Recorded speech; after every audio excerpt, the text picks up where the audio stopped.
I'm Jimmy Shane, and you're watching H1 Unlimited on YouTube. H1 Unlimited Hydroplanes. The world's fastest race boats.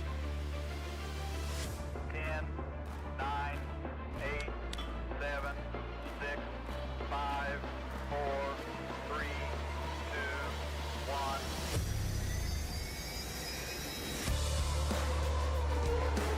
Wow, really flying the boat. It doesn't get any better than that. They are going to be side by side. This is for the checkered flag.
Hello, race fans, and welcome back to Seattle, Washington, and Lake Washington, the scene this weekend of the 2026 H1 Unlimited Apollo Mechanical Cup at Seafair. I'm Brad Luce, standing here with Dustin Eccles. We got our buddy Brent Hall right off to the side here. He's not looking too warm over there. I think you took your sweatshirt back from him. I know. Somebody else had to borrow it, so he might have to get it back. Yeah, he's looking a little chilly over there. But we are getting ready to put a capper on this weekend. But before we do, I think we need to have a little weather recap for those that may not be here in Seattle, or if you are in Seattle and you know this area, weather can change on a dime. But in 3 days, we've checked 3 major boxes. We had a beautiful sunny day on Friday. We had the wind yesterday, and today we checked the rain box. We did, but, you know, we're getting into the final right now, so all of that is done. I bet you no one in the pits even knows what the weather is right now because they're all so focused on the final. They are indeed. Our J stocks were running their final. In fact, they're out there running now. Our fans watching on the H1 Unlimited YouTube channel are watching that, watching the kids out there going, and they're getting a rough ride, but they're having a ball too. I can guarantee that's the most fun they've had in a long, long time. Who we got? Can you tell us who that might be out there? Who's our leader? 13? It's a tough one for me to see, but I think we got the Cassidy boys, brothers, inside and outside, and I can't tell who's going right up the middle there. It's tough for me to say. Might be Colton. They're all just doing such a great job, and like I said, just as long as they stay upright in this rough water, they're winners in my book. Absolutely. Absolutely. So we've got a lot to cover, and we got a lot coming up pretty quick. I look down to my right, down towards Stan Sayers Memorial Park.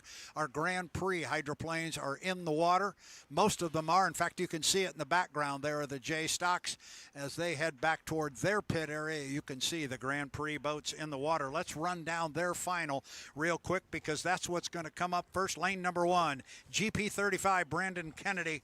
And I don't know, Dustin, he's been pretty strong all weekend. He's going to be a tough nut to crack in the final. Yeah, I think he's going to have to make a mistake. You know, he's a really good starter. He's a great driver. And he's got a great boat, and that makes it really, really tough to beat. But, you know, there's a good field right to those outside that could possibly do it, but he's going to have to make a mistake. Lane 2 is going to be GP 135, Lazy Boy, powered by the V Foundation. John Shaw, Brent Hall, you're off camera, off mic. Can he do it? He can do it, he says. That's what Brent says. He's he drives with those guys. He's part of that team. Lane 3, the U10, Kevin Eckert, the Freak. Lane 4, Austin Eckert in the 17. You and I like that boat this weekend. If everything runs right and he catches a break, he might be a two-time winner here on Lake Washington. Yeah, absolutely. Both of those JJR boats are extremely fast, and I mean, if they get out front, they'll be hard to catch. One thing I know is that boat in lane number 5 is going to hit the line screaming and wide open, because Greg Hopp was out here in a test session earlier. You talked about the new motor, but man, he seemed to find a sweet spot. He put his foot in it a couple times, and the thing really responded. Yeah, they've been taking baby steps all weekend, trying to get that thing broken in just right, and you could tell in that test lap that it is running top-notch right now. He's going to be fast. GP5, the Jacknut Apparel, Chris Grant, he is going to be on the outside in lane 6. So inside out, Brandon Kennedy, John Shaw, Kevin Ekert, Austin Ekert, Greg Hopp, and Chris Grant. That is what is next on the docket after our J-Stock Hydros that are still running down to our right. But the GPs are in the water, and we've got a bit of a clock issue here that they are working on, and they're working diligently to get that done. We're going to just assume that things are going to be okay with that crackerjack crew that we've got over there. So we'll make sure that happens. But then it's time to pull out the big piece of hardware, the annual Seattle Seafair Trophy. And this year it is the 2026 Apollo Mechanical Cup at Seafair. We've got the rundown of the boats. We've also got the lane assignments, or the lane choices, if you will, by virtue of a perfect weekend so far. BWR Racing, Andrew Tate, top qualifier. He's won all 3 heats that he's been in so far this weekend. He gets first choice of lanes. He could not choose lane number 2 because he had selected that as the top point getter in Madison. So he couldn't choose that one. I'm not sure he wanted it anyway, but he used his bet this time on lane number 1. Andrew Tate will be in lane 1 for our final, and right outside the window, lane number 2, U27, the Miss Apollo with Jimmy Shane. I think everybody here that's paid any attention over the last couple of weeks, and certainly the last couple of days, knows that those are the 2 boats that they expect to go side by side in this one, but there's still a lot of speed left to go. Lane number 3, U40, Bucket List, Dylan Runne. Can he do it from there, Dustin, or does he need a big break? I think he can do it. You know, he's got to run a perfect race, though, because those boats on the inside and outside of him are fast, but right in the middle, he needs that good start. Lane number 4 is going to go to the U11 FLAV-R-PAC, Jamie Nilsen, and unfortunately he had a bad start in his last heat, and that cost him dearly because it's going to cost him that number 3 lane, but he's going to be out to number 4. The boat has run like a rocket all weekend and since last weekend. Look for them to be strong in the final. They are coming from lane 4. Lane 5 is going to be the Beacon Plumbing, presents the Tahoe Miss with Corey Peabody. He will be in lane number 5, and Jeff Bernard, he just kept putting points in his pocket all weekend, finishing strong, not winning, not doing anything spectacular, but he's got enough points to be on the front row. He, Jeff Bernard, Graham Trucking, will be in lane number 6. Our trailer boat will be the U00. Beacon Plumbing presents the Maverick, and J. Michael Kelly. That's a tough spot to be in. He's got to start 10 seconds behind the clock. Yeah, I don't remember a time where JMK has been a trailer boat just in my recent memory, so this is really unusual. But you know, I think he's just hoping for an issue with one of the boats up on the front line, so hopefully, you know, he can move up there and battle with everybody. But if someone can pull it off, it's going to be JMK. So inside out, lane number 1, Andrew Tate. Lane number 2, Jimmy Shane. Lane 3, Dylan Runne. Lane 4, the FLAV-R-PAC and Jamie Nilsen. Lane 5, Corey Peabody. Jeff Bernard will be in the 6th slot, and our trailer boat, J. Michael Kelly. So that's what is on deck for us. It's the big prize. Everything in hydroplane racing builds towards Sunday afternoon when they start pulling out the big trophies, and that's where we are right now. Yeah, you know, all the teams work all weekend long, getting through the weather and all the little things that came up. You know, it seems like every team had some sort of an issue other than that U1. You know, Andrew Tate was able to sneak through this weekend so far with no issues, a perfect weekend like you said, but most of these other teams had a little bit of adversity, and they were able to overcome, and that's how they made the final. So, you know, hats off to those guys for making it in the front row, and this is going to be a barn burner.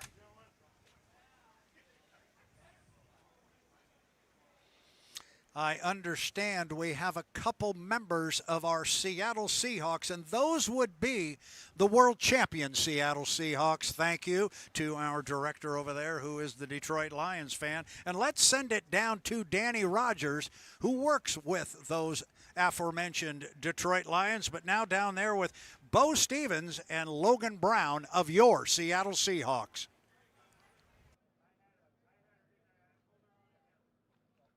We've got some really big fans of H1 Unlimited. If they weren't before today, they are now. Bo, I'll start with you. What is your first thought being out here around boats?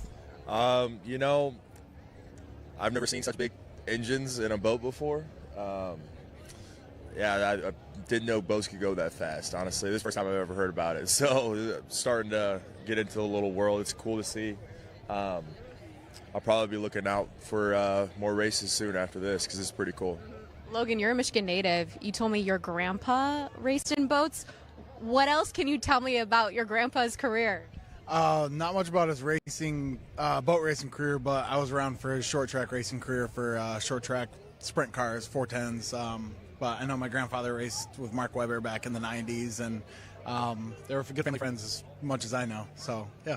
What do you think about just the size of these boats in general? Oh, I think it's freaking incredible seeing a vessel that large and powerful just scream down the water close to 200 miles an hour. I mean, I don't think it gets much better than that. You both had the opportunity to get into the cockpit of a boat. Bo, you said no. Why? I just was not going to fit. I'm a lot more wide than I am tall, so I just was like, yeah, I saw the little thing. I was like, I'm not getting in there.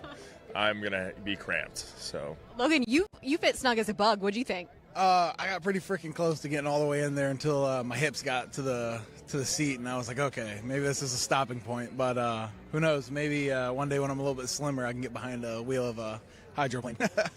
There's so much strategy that goes into these races. It's kind of similar to NASCAR, but on the water as well. What are you looking forward to, or what are you anticipating from this race you're about to see? I'm expecting them to go fast. I'm not really sure 100% about the strategies they use, and I just was able to see inside one of their vans like the numbers and the data. Seems kind of like F1 racing a little bit, how it's like they have to just tweak everything each season. So this is my first intro to this, so I'm just going to see how fast they go and then go from there. What are you excited for? I'm really looking forward to seeing them dive bomb into that first corner. Especially coming off that straight. So I think just that first corner and just finally kind of get to see it in person for the first time. Just really looking forward to it. Know your stuff. We love it. Thanks for being here. We appreciate you guys. Yeah, Thank you. No problem. Thank you. How about that, the Seattle Seahawks? We contacted them over the last couple of weeks and asked if maybe a couple of players wanted to come down, because actually, I don't know how they got here, but they could have come here by boat. Okay. Because the VMAC, of course, is right around Mercer Island. If you point right over there, right? you'd probably run right into them, take a boat up. And I know when Jimmy Graham was playing for the Seahawks, he lived way up north, and he actually flew a float plane to practice every day, and you just pulled it right up to the VMAC. Some people got it like that. Man, That's that is what we amazing. need to do. Right? We need a float plane. Yeah. You know what I thought was really neat, though, was you talk about boat racing being a small community, a small family. Right there, he named the Weber family. He Yeah. said, oh, Yeah. yeah, no, my grandfather, my father, he ran with the Webers. And I mean, how cool is that? It just shows you how small the community is. Our thanks to both of those guys, Logan Brown and Bo Stevens, and our thanks to the world champion Seattle Seahawks. That cross marketing's cool. That's You know what? very cool. We all And- have fans and cross market and have some Seahawks fans take a look at boat racing and have some Seahawks try and jump in the boat. Wow. Absolutely, and that was pretty good. Yeah, well, I got in pretty good until my hips got down to the seat, and they wouldn't quite fit in there. And the other said a hard no. Yeah, the other was a hard no. He was smart enough to look at it and go, no, Yep. that's not working right there. That's smart. So at the risk of having our producer over here on our left disconnecting all our microphones, let's talk about that a little bit. Can the Hawks do it again? Can they do two in a row, guys? What do you think? Absolutely. Yeah, man, I'm for it. Yeah, they got a good base going here, and I think we'll find out here very, very shortly, but they have some momentum going their way. The coaching too, and it just Well- seems like he has a recipe for success, and I feel it, and it doesn't seem to matter what players he brings in. He just has that championship mentality. Yeah, he has definitely taken the NFL by storm in his second year, winning the big prize, the Super Bowl. And I love his attitude going into next season, or this coming season now. It is upon us. His attitude going is they're not defending anything. No. That was last year. This year is a whole new year. We've got new players. We've got new coaching and so forth. And no, this is now we've got to take this group and have the same mission again. They're not defending anything. I like that. That kind of sounds like Andrew Tate and Heat by Heat. Well, nice segue. Right? No, I'm just saying. Well done, Mr. Hall. Andrew always says, you know what, that's one race, and go on to the next. Keeps it calm, cool, and collected. I don't know. Andrew might have something to show, right? He might indeed. You know, the colder you get, the better you are at this thing. No, I'm warmed up now because you know what? I came all the way over from the other side, and actually good for our fans. We're under this cover, which makes it a lot cooler, about 10 degrees cooler. Out there, it's feeling good for the fans. It's much nicer out from underneath our cover here. So we are getting ready for our Grand Prix America final heat. I'm looking to our left, looking for an indication on our clock.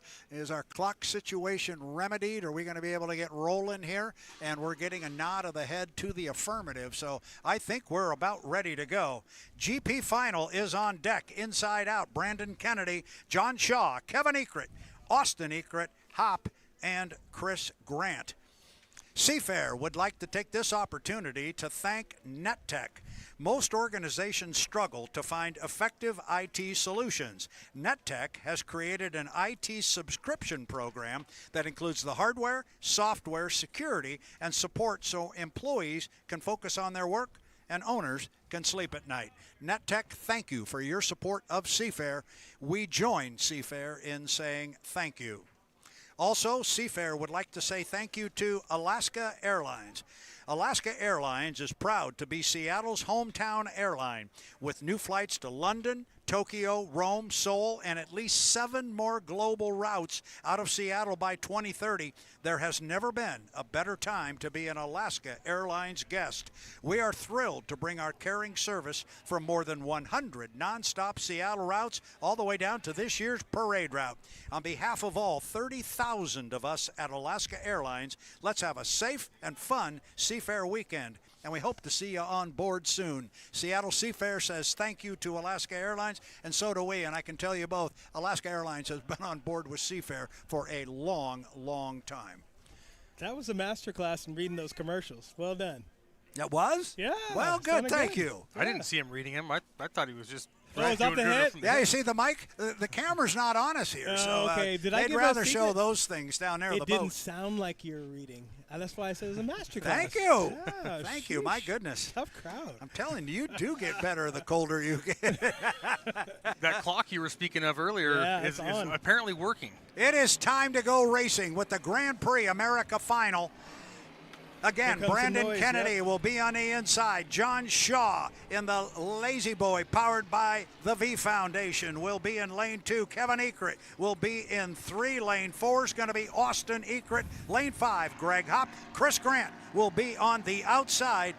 All the marbles are on the table right now for our Grand Prix America hydroplanes. Time to go racing in their final heat. The translation of all of that is it's going to get real loud here. And we're still going to go 3 times around. We've got coming up on 4 minutes. 4 minutes until the start. Looking out on the race course, I see 1, 2 hydroplanes away. Here comes Brandon Kennedy out of the pit area. He is coming out. He will join the other boats on the water. One of the things I'm really happy about is the water definitely is faster racing conditions.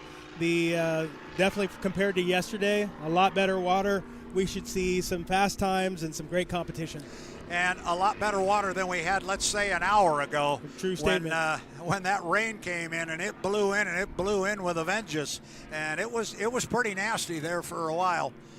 But the timing of it was perfect. It's looking absolutely perfect right now. I mean, great visibility, light wind, and good cool air. This is going to be a fast one. Yep. We've got horsepower, 5. doesn't it?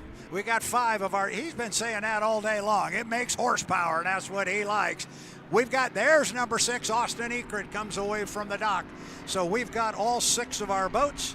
GP 35, the 135, 10, 17, 15, and 5.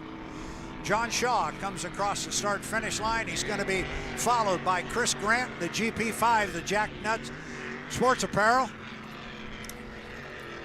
Now, as the fans take a look, you're seeing Brandon Kennedy get his timing mark. You do it every heat just to make sure you're on the right mark. He's really flying it across, and then you'll hear him drop the engine just like that. That's what it's all about. For those of you, again, that are new to hydroplane racing, and we talked about it relative to our H1 Unlimiteds, the idea is to put your boat on the starting line in your lane at the moment the clock strikes 0, and you want to have the boat wide open in clean water. It doesn't always work that way, but that's the end game. Jump the clock and get across too early, well, you're done at that point. Or if you're 3 or 4 ticks late, you're going to trail everybody down into turn 1. It is a delicate balance. It is, and then also your timing marks need to differ too, because it depends on where everyone else goes. You'd love to take a timing mark from the entrance pin, but if everyone else is up there, you might lose your lane. So you don't want that to happen. So you've got to have probably 2 to 3 different timing marks to make sure you hit the line at 0. Looking out from the start-finish line, looking across, you're looking there at Greg Hopp on the outside. That was the yellow boat that went by. Now coming off the top end of the race course, here comes John Shaw in the GP 135, and he just blisters a timing run to the start-finish line, doing the same thing that we just saw Brandon Kennedy do. Coming up on a $130.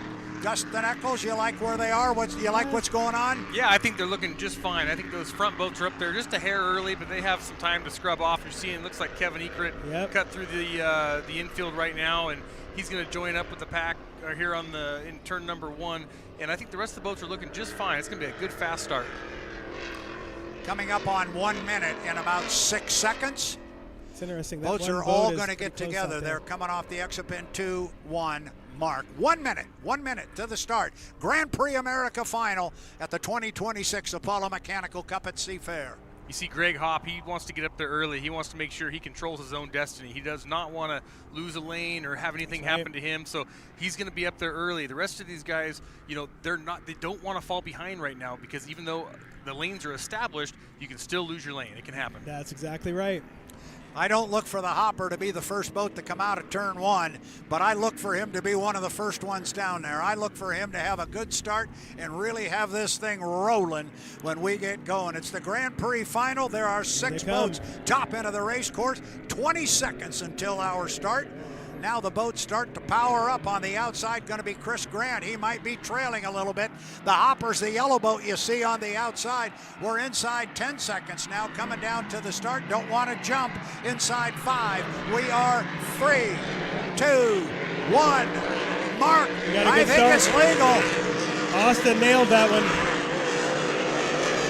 Austin Ekert with a good start, but he's got Brandon Kennedy sitting down there in lane number 1. Who's going to get through the corner first? Looks like Kennedy's going to stick his nose out first from that inside lane. But Kevin Ekert had a good corner down there, and Kevin Ekert in lane 3 is going to come off with him, guys. Yeah, Brandon Kennedy on the inside, a little bit of a lead over Kevin Ekert in lane number 2, but they are almost deck to deck right now. In lane number 3, John Shaw's slightly back behind, but he's still there. Yeah, he's in the tunnel. That's where he wants to get out of. So you'll see him kind of move behind the number 1 boat and try and find some clean water. Boy, Austin Ekert didn't have a lot of boat speed at the start, but he was flying down the backstretch. He moved into 3rd place. But right now it's Brandon Kennedy and Kevin Ekert. Kennedy is across in first. There's Ekert. Here comes Austin Ekert, but Shaw is hanging with him on the inside. Right there. Yeah, we got a great boat race in the back. And then, boy, Brandon Kennedy is taking them to the school. He is really getting out, and he's starting to extend his lead. Yeah, Kennedy's got control of the race course right now. He's in some rough stuff, but he's got the best water on the race course, and he controls everybody behind him. So Kevin Ekert's on his outside hip, doing what he can to chase him down, but right now it's all Kennedy. Yeah, the race right now is for 3rd place, and it's John Shaw, and he's got his right side rear view mirror full of Austin Ekert. Ekert is trying to run him down, but Shaw's throwing a lot of speed up there. Shaw sure is. He pulled it out that last lap, and it looks like, oh, here comes Austin, though, on the outside. We'll see what kind of corner Austin gets here, and that could make the difference. Yeah, John Shaw's in the slop right now. He's all kinds of rough water right in front of him, so Austin Ekert has a nice clean race course out in front of him, and it's showing. Races for 3rd. You're looking at it. There goes Austin Ekert in the GP 17. They are really getting at it. As Dustin Eccles said, Austin Egret's driving the bigger race course, but John Shaw is stuck on the inside driving through the slop from our 2 lead boats. And now Egret's going to come off the corner with about a 2-boat length lead for third. But now Shaw goes by him on the inside. Rockets by. Great racing what there. A shot from the Oh, drones. man, they almost touched. Look at Shaw pushing Egret out to the outside. They almost hit at the exit pin, and Shaw pushes him way wide. Now he's got the clean race course, but there was not much room. That was a great shot. But meanwhile, here comes your leader and your winner of the Grand Prix America final at the Apollo Mechanical Cup. It is Brandon Kennedy, GP 35. And then it's Kevin Egret. He gave it a heck of a run in second place. He will come home second. John Shaw holding off Austin Egret. And Austin Egret in a solid 4th place. Wow, all 4 of those boats were hooked up and rolling. We actually have a race coming up here. We'll see what Chris Grant has for him. Seems like Greg might be off the horsepower a little bit. We'll see if Grant has something for him, but here they come. This might He's be coming close hard. for 5th place. He's coming Chris hard. Grant, Go, Chris. he's going to get him. Grant's going to get him for 5th place. Chris, don't slow down. Go. Oh, my man, goodness. what a shot. Oh. And I think Grant, did he pull his foot? I don't know, but Yeah. I feel like he got him, but boy, I think he did too. He made it close. That's a head scratcher, but he's shutting Oh, it down right now, yeah, so he might have just had a problem. Yeah. Wow. Yeah, he just popped the lid very, very quickly. Wow. Well, hey, if that's going to happen, you want to cross the line. Right? Yeah. No, well done. Wow, what a race. And on that last lap, I was watching the 3rd and 4th place boats in that deck-to-deck race, and John Shaw was trying to get to that clean water, and I saw him slide out across the wakes, and Austin Egret was right there. They almost touched. It was incredible. Yeah. Now, we'll wait and see if there's anything on that, but what a great heat. And for us to call it, and you have 3 different races happening all at the same time, that makes it fun, doesn't it? That's fun. Yeah. It doesn't make any difference where they're racing. It's great if it's out front, but if it's back in the pack and side by side, that's what we come down here to watch. So I see Brandon Kennedy is still on the course. We may get some donuts. I'm wondering he might do a little celebration. We'll see. He did it last week in the Tri-City, so I'm thinking, at least from a Grand Prix standpoint, his visit out west to the state of Washington went pretty well. Yeah. I don't think he can complain at all. He did a great job in the Unlimited also, so he's got to be really proud of himself. He really does. He drove a heck of a couple of weekends out west, and I know he was saying in Chasing Tails, he's being pretty modest, but he's like, I want to get out there and see what we can do, but he's done really well. And how about John Shaw in that Lazy Boy, presented by and powered by the V Foundation. I know you worked hard on that sponsor. We want to get There we go. Yeah. Brandon Kennedy going to do a donut right in front of us. He's going to go around one more time. Mr. Kennedy. One more time. Oh, we're going to get a couple. We're going to have a vortex here in a minute. Woo! There we go. Brandon Kennedy, well, that'll fire the crowd up. You don't think he's enjoying himself, do you? Yeah. Look at the ocean he just created out in front of us. I do see the ref walking over there. Yeah, there may be a conversation. Yeah. That was spectacular. It's kind of fun. We're going to have a little. I hope the fans enjoyed it. See the vortex out there. Yeah. A little meeting of the waves down here. Do not go drive through that. Not for a minute. Yeah. What a race, though, huh? Yeah, that was good. That was good. And Brandon put on his little donut show down outside the pit area last week. He at least did it up here in front of us on the start-finish line tower this time. Yeah. I'm sure Chris Grant was like, hey, that's a little close. Yeah. But yeah. Grant had the best shot of it. Yeah. But guys, you got to get the whole experience. He did get the whole experience. You got to breathe that methanol in right now. Just really enjoy it. I think we might be getting some of that, right? That's what I mean. Yeah. The whole experience. Okay. That was kind of fun. That was fun. Yeah, I hope there's not an issue with that, because I do know the fans probably absolutely loved it, and we're cheering. But all in all, what a great final.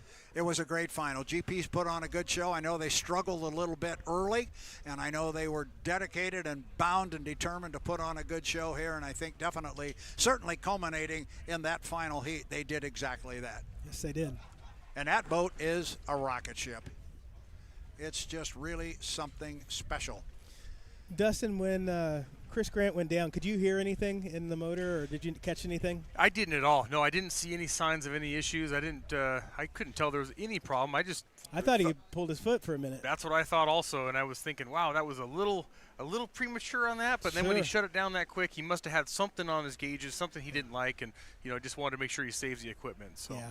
But it did seem like he pulled it out. Just at least from our vantage point, it looked like he might have pulled it out. All this is unofficial, but boy, what a great final. Yeah, no, that was about all you can ask for. And we had a great front row seat for that, but I think Chris Grant had the best seat for those donuts. So that was. Oh, well, okay. We're gonna wait and see what the official word is, but there definitely is some chatter. I don't think the officials enjoyed it quite as much as he did. They may not have. We'll have to wait and see. Yeah, they may not have. Wow. There could be a turn of events here, and we will be the first to let you know. Yeah, we will see. There's Don't look at me. I saw you guys looking at me like I have an answer. What you talking about, Willis? It's Kim down here. She's got all the information. Why are you putting it on her? Because she knows everything. She will wait, and we will hear from Jonathan Abbott, who will tell us the official story. And in the meantime, we'll keep you entertained. But I just would say, what an amazing weekend for Grand Prix in general. Yeah, absolutely. Great racing, side by side. With one very big disappointment, that being that you, my friend, weren't right in the middle of it. I know that was your dream. I know that's what you wanted to do. And I think on some level, you had a boat to go play with those guys. I do. And, I think that's the thing about Cool Cat Motorsports. Ed and Andrea are already talking about how they take those motors to Chicago, or do they take the boat. There's a lot of discussion happening, and that will just get us prepared for San Diego. So who knows? I might jump on the Hydro Sim and play a little bit and see what we can do. But I just want to be ready for San Diego, because that's our last crack for the year. But the plan is definitely to be there, correct? 100%, yeah. And how about the Lazy Boy folks? They're going to come along with you? The Lazy Boat folks, they're going to be on both boats, so they're really excited about that. We've been pumping them content. We did an engine fire. We showed pictures of the logos. I think they're really excited, and I know a few of the executives we're going to watch today. So if you're out there, we just want to say hello and thanks for supporting us. It's great to have a sponsor like Lazy Boy. I want to thank all of the folks and all our good sponsors. We had a new sponsor on the GP15. We had the Thai Ginger jump over onto that boat, onto Greg and Jerry Hopp's boat, the Happy-Go-Lucky boat. I unfortunately was planning on him leading the field down to the first turn, and I think Jerry got up there a little early. He pulled his foot, didn't want to jump the start, and of course, once you do that and everybody goes by you, see you later, let's get ready for San Diego. Yeah. So that's kind of what happened there, but still love to have all of the boats here. They put on a great show. Thank you, Grand Prix America, for being a part of the 2026 Apollo Mechanical Cup at Seafair. Yeah, and maybe the other thing, just for those of you who either missed part of this, you can always go to H1 Unlimited on YouTube, obviously, and that's for the folks on the shore. But Grand Prix America is doing a lot of social media posts and results, so that's another place where you can get it on Facebook. So lots of areas where you can get information about our boats, and you can check Facebook on the different teams. You'll learn a lot. We've talked about this before, but with some of our idols, it would have been amazing to have a Facebook page for Bill Muncie, or amazing to have a Facebook page for Jim Cropfield. Yeah. Yep, absolutely. Yeah, I mean, I follow most of the drivers, growing up, and just being able to see them in the pits and just being able to see one, right? Yeah, I mean, I still get excited when I get to shake hands with John Walters down here in the pit area. So, just following along with the current drivers and teams. And I mean, they love the support. It's a great way to help out. Yeah, so any driver, any team you want to reach out to, look them up. Just put them in the search line in Facebook or Instagram, and any of those, I bet you'll find they come up, and you'll be surprised if you shoot them a note. They might send something back. And if you see them in person, go up and say hello. They love to talk boats. We do. That's what they do. Seafair would like to, one last time, give a big shout-out to Boeing and say thank you. Boeing has been a proud sponsor of Seafair from the very, very beginning. Boeing has roughly 65,000 employees in Washington State, more than anywhere else in the world. Thank you to Boeing for bringing us today's air show. And that air show was indeed made possible by Boeing, together with 65,000 Washington State employees and more than 300 community partners. Boeing is championing the people who keep this region soaring. Thank you to Boeing for supporting Seafair for the last 76 years. And as I like to say, you know how long Seafair's been around? 76 years. They've been here since year one. Boeing, thank you from all of us fans and certainly from Seafair. And lastly, Apollo Mechanical Contractors. Apollo Mechanical Contractors is proud to sponsor Seafair. 45 years strong, we support our communities and the people who build great things. Ranked number 5 in the nation, we are growing nationwide while staying true to who we are. ApolloMechanical.com. That's Apollo, MECH.com. And I know we all want to give a shout out to Bruce Ratchford and the Apollo Mechanical Company for supporting Seafair, title sponsor of the event this weekend. We've said it so many times, the Apollo Mechanical Cup at Seafair. Bruce Ratchford, Apollo Mechanical, and all those people who are building other people who build great things. Thank you, Apollo Mechanical. They really live that slogan, don't they? They do. Yeah. Whether it's in the team or the company itself, that's really what it's all about. And it was the employees of the company by themselves from all the different disciplines within that company who got together. They were challenged with coming up with a slogan. That's what they came up with. I asked Bruce Ratchford, so did you change it any? And he goes, why would I do that? That's what they wanted. So right on the side of the boat, building people who build great things. And you can remember it, right? Yeah, absolutely. It's like Tulalip, when all you want is everything. I love that line. Because that kind of describes the three of us. Yeah. That's all we want. Anytime Not someone asking says for much. Just everything. Just everything. Just a sweatshirt. That's all. Yeah, that's it. Well, I know I'm probably about to leave you all. I'm gonna jump out and just say thanks to all the fans for letting me spend some time with you up here on the telecast. And again, sorry that we weren't out there racing, but I get to hang out with two really great people in this amazing media team. So just blessed to be a part of it. Well, and thank you for all you do and all you did, your interviews, your pieces, your fans you found, the whole bit. It's outstanding, and we love having you here. And don't go away, and we will see you in San Diego. Yes, sir. Always a great time. We really appreciate it. Thank you, brother. He is Brent Hall. And I'm going to take a hug right here on the there we go. We got to look over here for what we got to look left for one last photo here. There we go. On air, we're getting our pictures taken. Thank you to our producer. And wow, there's only one thing left to do, and I know we are getting very close. You know how you can tell? How's that? Because that's when our producer, the stat man, walks down and fist bumps us. He does it every time before the final heat, and we know what that means. That means buckle up, get ready. We're about to write another chapter in unlimited hydroplane racing history in arguably the greatest venue for unlimited hydroplane racing, the city of Seattle, Lake Washington. It all started in 1951. And we're going to be ready to go and write another chapter. You're looking live down at the pit area there on the left side of the screen. That's our vantage point. Down there, Jimmy Shane just waiting to get in his ride. They'll tell him when to get in, and they'll begin the process of strapping him into that boat. You look over on the other side of the very same dock. That's an interesting shot there, and nicely done. Andrew Tate got the game face on. He's not turning around and look at Jimmy Shane. Jimmy said earlier, I'm not talking to him.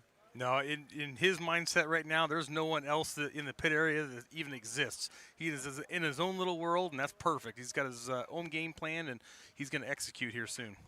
That's awesome, because it is time to go. And he took the ball cap off, reached down, he pulled the hard hat out of the cockpit. He has slipped that on, and he will begin the process of getting into the defending national high points champion, also our defending Lake Washington champion, the U1 BWR Racing. He is Andrew Tate. Andrew Tate and Jimmy Shane, they're in lane 1 and 2. Got your hands full if you're planning to drive around them. Oh, man, they do. And, I mean, there's so much competition just to their outside that it's absolutely crazy. This is going to be one of the fastest, most aggressive starts I can imagine. I think it is going to be too, and I'll tell you what we're going to do. We're going to take a very quick break, and I mean a break of about 60 seconds. We'll leave the cameras going. We will be right back, but Dustin and I are going to step away. The final heat is on deck. Drivers are heading into the cockpits. Don't go away. When we come back, it's the 2026 Apollo Mechanical Cup at Seafair on the H1 Unlimited YouTube channel.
Welcome back to the start-finish line tower overlooking what has become a beautiful Lake Washington here this afternoon. Dustin Eccles, we had rain, we had a little bit of wind during the break.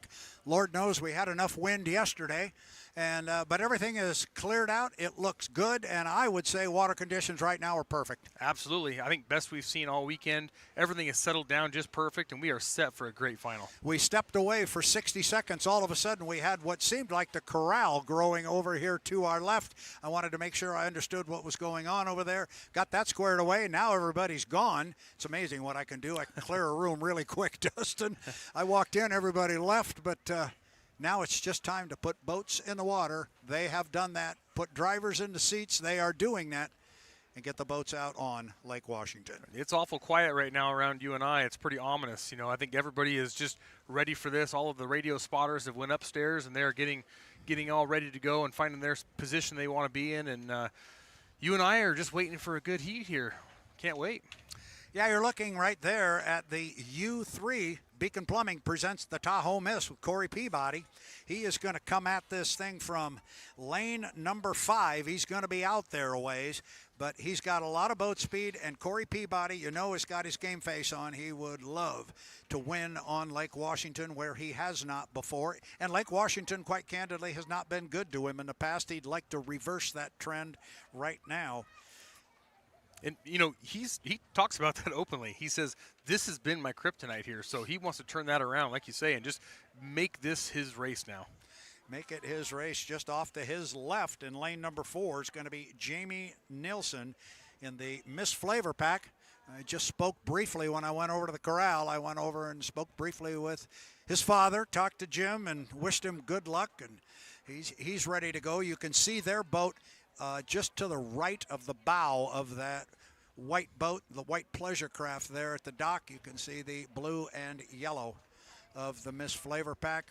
You can also see the Miss Apollo in the water. Just on the other side of that boat is Andrew Tate's ride. I don't want to forget about U12 on the outside, Jeff Bernard. Corey Peabody's going to be between Jamie Nilsen and Jeff Bernard. Corey got up there early today, or got up there a little bit late in an outside lane at the top end of the race course, and unfortunately his lane went away. There was a penalty assessed on another boat, but I look for him to get up there a little earlier, make sure that lane is established and everybody knows, hey, I'm here, give me room. Yeah, that's so important. You need to protect your lane. You can't hang back and just expect it to be there, and we've seen that countless times this season so far. So this being the busiest final we've had yet this year, that's going to be that much more important. And a boat to keep an eye on. We keep talking about Tate and Shane, but I'm telling you, that boat in lane number 3, it is bright Tennessee orange. It's driven by Dylan Runne. They've run 2 heats today, and they've finished first and second. Yeah, both of those heats, he's made a perfect start and absolutely flawless, and that's what he needs here going into the final heat.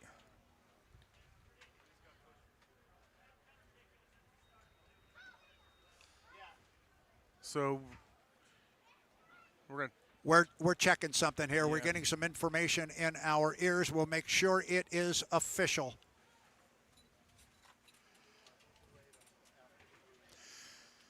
Oh, boy. Well, they're not making it any easier on us, Brad. No, not at all. Our final heat just was pushed due to the need to get the Blue Angels here on, and all of a sudden, when we saw Tom Anderson walk down across the dock in front of us, he is the radio guy for Jeff Bernard. He's the radio man up here, and now I see he has climbed into the shuttle boat in front of us with Jim Nilsen. Other radio guys now are heading down the steps, and unfortunately, apparently the decision was made that there was not enough time to run our final heat before the Blue Angels. So unfortunately, we've been trumped. And now the other question I have, and you and I are, looking at this at the same time, but the cranes are down for the air show. The boats are in the water. So are they going to have to just hold on the dock now for the entire show? Yeah, that's a good point, and I certainly hope not. That is a weird turn of events here. Our drivers were in the boats. Our boats were in the water. We were ready to go. And now all of those people who were up here for the final, the radio men and women, are on a shuttle boat headed back. And Dustin's point is well taken. You see on the right side of the screen, you can see the angle of one of the cranes there, and they have been laid down. Now that crane is down, but it's on a sling and it's pulling the U-1 out of the water. Okay, good. So, I was really worried. These boats do not like to sit in the water for a long time, and that's hard on the teams also. Oh, my gosh. So, okay, what we've got to do is follow protocol here. We are going to run our final heat following the Blue Angel Air Show, which is up and coming, but that means we need to yield on our broadcast and the public address system here to Mark Christopher down in the pit area, who will turn it over to the flight crews and announcers for the Blue Angels. And we, due to contractual agreements regarding the Blue Angels, we will be on a media blackout. So we are going to shut down our screens. We are going to step away. The Blue Angels are taking to the air. You fans on the shoreline, listen up. Mark Christopher will bring you up to speed on what's going on. The Blue Angels are next.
America's bicentennial was observed on the 1976 Unlimited Hydroplane Circuit as many communities included patriotic observations in their annual festivities, of which hydroplane racing had become a traditional part. 17 boats attempted qualification. 2 failed to make it into at least one event. The 9-race season opened once again with the Champion Sparkplug Regatta in Miami in late May and closed with the Jack-in-the-Box Regatta in mid-September on San Diego's Mission Bay. Also in May, the President's Cup was held in the nation's capital. The month of June saw the APBA Gold Cup held in Detroit, while in July, the Fleet campaigned for the Indiana and Kentucky Governor's Cup events and the Dayton Hydro Globe. The Tri-Cities Columbia Cup and Seattle Seafair Trophy race took place back-to-back on weekends in early August. Bill Muncie's new Atlas Van Lines team wore the number 76 to capture the spirit of the bicentennial, and to no one's surprise, captured the national championship as well. Muncie was fastest qualifier at 6 events and raced to 5 victories: Miami, Madison, Owensboro, Dayton, and Tri-Cities. Muncie, with the expertise and counsel of crew chief Jim Lucero, was easily the driver to beat on every race course. After acclimating to the former pay-and-pack hull, Muncie was seldom defeated. Runner-up in the 1976 points chase was the impressive Miss U.S. driven by Tom Deave. The highlight of the year for Deave and owner George Simon was a victory in the Gold Cup on home waters in Detroit. Deave throttled the Turbo Allison-powered 6th Miss U.S. to claim the coveted trophy, capping a great 23-year career for Simon. The win came at the expense of Bill Muncie, whose Atlas Van Lines was held off in one of the closest fought battles in Gold Cup history.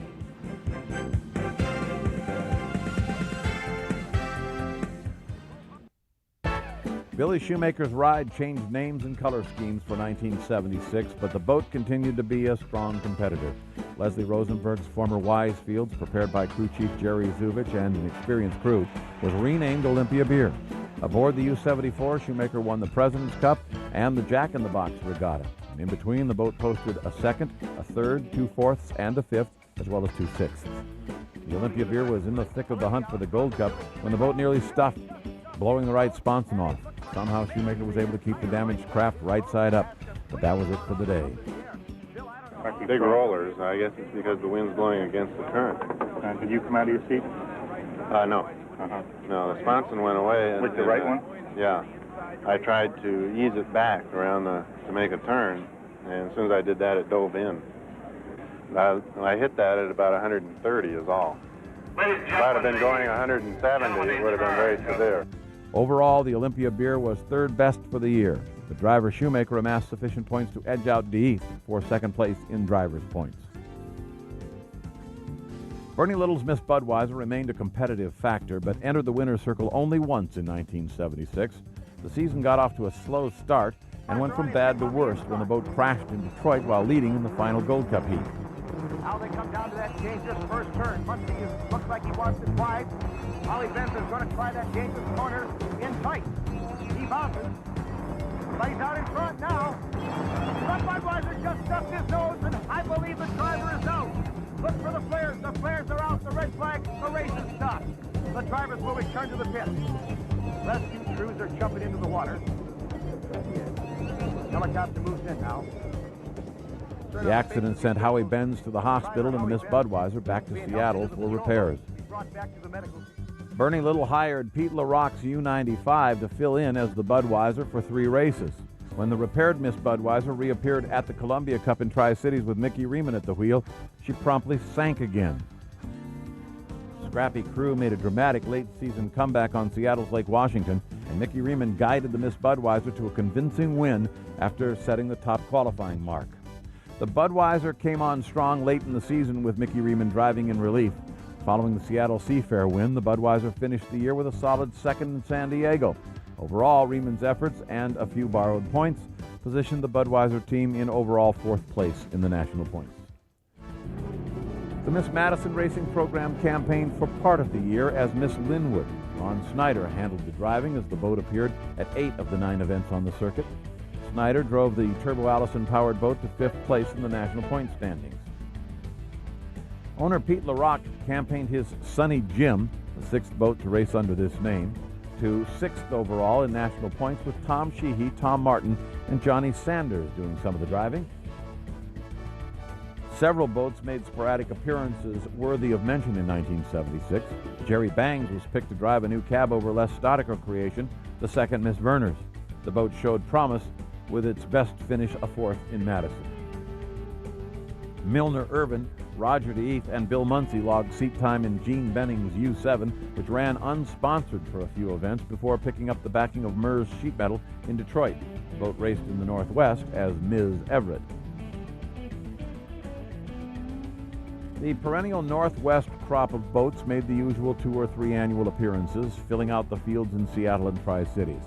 But Doug McIntosh took his U-66 Vagabond with Bob Miller driving to the Kentucky Governor's Cup in Dayton, where the boat was called Boothead's Luau. Out west, the craft again became Vagabond and later Miss Management and Business Seminar. Season also-rans included Miss Vans PX with Jack Schaefer Jr., Oh Boy Oberto with owner-driver Bill Worster, the Spirit of Dayton Walther, driven at the Hydro Globe by Dave Walther, Columbia Clipper, also known as R. Mikowski Advertising, with Terry Turner doing the driving, and a strange little boat called the Miss O'Neill and Knudsen, which made an unceremonious debut in San Diego with Chuck King as the driver. A young lad by the name of Chip Hanauer was introduced as Tad Dean's driver in the Seattle Seafair, driving the aged Barney Armstrong's machine. The 18-year-old Hanauer showed a rare skill at the starting line that immediately impressed fans, and he predicted that one day this young driver could be one of the good ones. High tribute for a rookie whose boat was overtaken each time in the first turn, though he hit the line with perfection.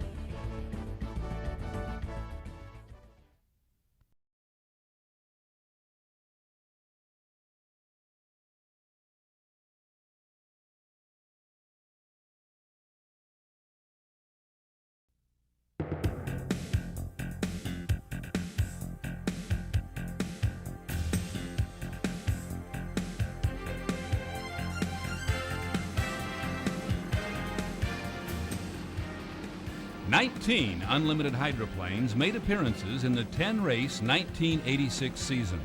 Race teams set mileage records by returning to the East Coast for late-season events in Syracuse and Philadelphia. The unsuccessful attempt to race on the Delaware River in Pennsylvania was eventually declared no contest after a windy weekend. We're all disappointed, of course, that we're unable to complete the event, but that river has taken its toll the water isn't getting any better, and our boats are pretty badly damaged. So with safety in mind, we really don't want to jeopardize the drivers. I think it's best for all. We've had a good day of racing to call it an event. When the rooster tails subsided after the last race of the season on Lake Mead near Las Vegas, the turbine-powered Miss Budweiser was the new world champion by the narrowest of margins, 31 points. Bernie Little's beer wagon, chauffeured by Jim Kropfeld, had amassed 8,500 points on the 10-race tour. The rival beer boat, the Miller American, also turbine-powered, finished second with 84.69. After battling back and forth all summer, the entire season boiled down to a single heat of 12.5 miles around an oval-shaped 2.5-mile course. As the boats took to the water for one last time in 1986, the 1985 season champion Miller and pilot Chip Hanauer still maintained a 69-point lead over Kropfeld and the Bud. There's the starting gun. The Budweiser across the starting line first. In lane number 4 as they come into the south turn. The water being kind, pretty calm right now, and here comes the Bud, a calm water boat. Jim Kropfeld with the lead going into the turn.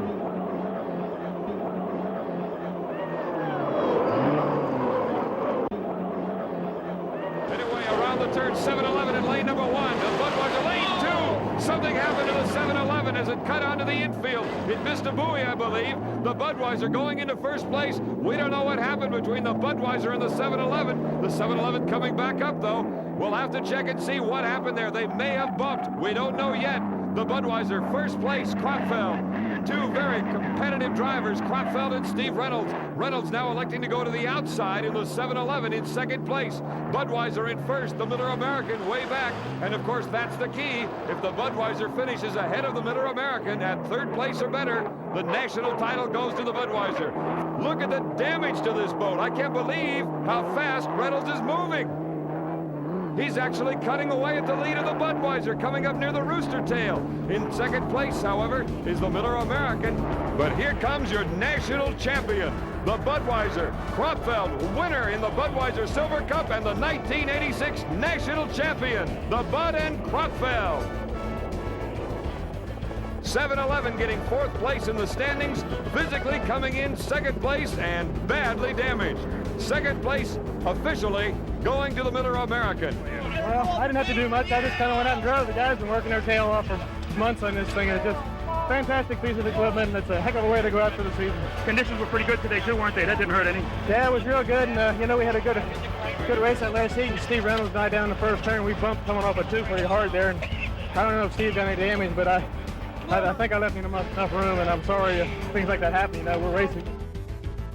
Miss Bud's victory at Las Vegas marked the third race win of 1986 for the Anheuser-Busch-sponsored craft. The Budweiser team also scored a sensational win at Evansville, Indiana, on the Ohio River. Kropfeld ran head-to-head for 4 laps of the final heat with Tom Deep and the Joe Ritchie Spirit of America before pulling away for the victory. The big red boat in first place. The turbines, all 3 of them behind him. Budweiser in second place. Looks like the 7-Eleven is in third. There's the lead. You see all 4 boats. The 7-Eleven in lane 1. Lane 3 is the Budweiser. And again, after 3 laps, it is the Joe Ritchie Spirit of Detroit.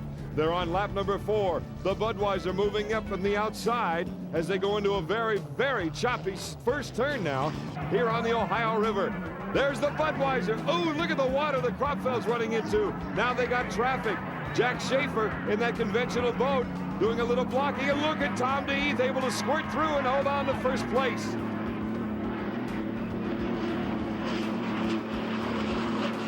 Tom DeHeath fighting off the turbines with a Merlin engine-powered boat. And here comes Kropfeld on the outside. Look at these 2 veterans going at it head-to-head around the second turn.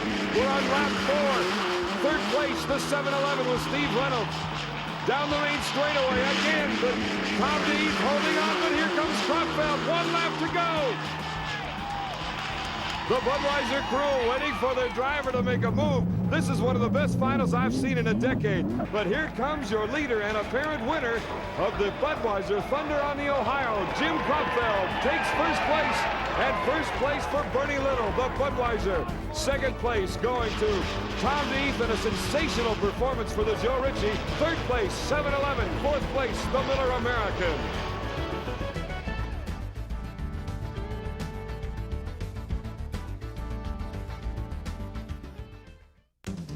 Going past the Detroit Yacht Club, where it's always very, very choppy and very narrow as you see him come around in the skid. Miller American owner Fran Muncie and pilot Hanauer won 5 of the 9 battles during 1986, but lost the war.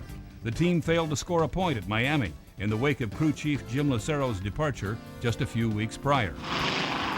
All 5 boats are now running for the start of the final here in the 1986 Budweiser Gold Cup.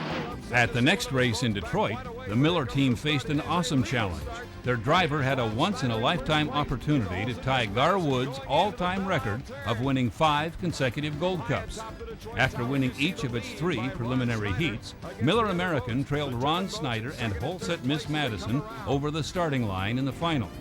Coming up on lane number 1, it looks like it's the Miller American coming around the turn. It is Chip Hanauer and the Miller American trying to chase Garwood's Ghost, possibly winning his 5th straight Gold Cup. He won his first here in Detroit in 1982, and he is screaming down the back chute at his father, Stan Hanauer, watching from the Miller American camp. Look at the air under the boat, the water throwing the boat around as he comes around that tight rooster tail turn on lap number 1. The crew got the boat ready, and right now he's in first place. And the team beginning to sense that maybe they can tie history and go along in the record books along with Gar Wood. Chip Hanauer in first place, second place. Jim Kropfeld airing out the Budweiser turbine trying to catch Hanauer.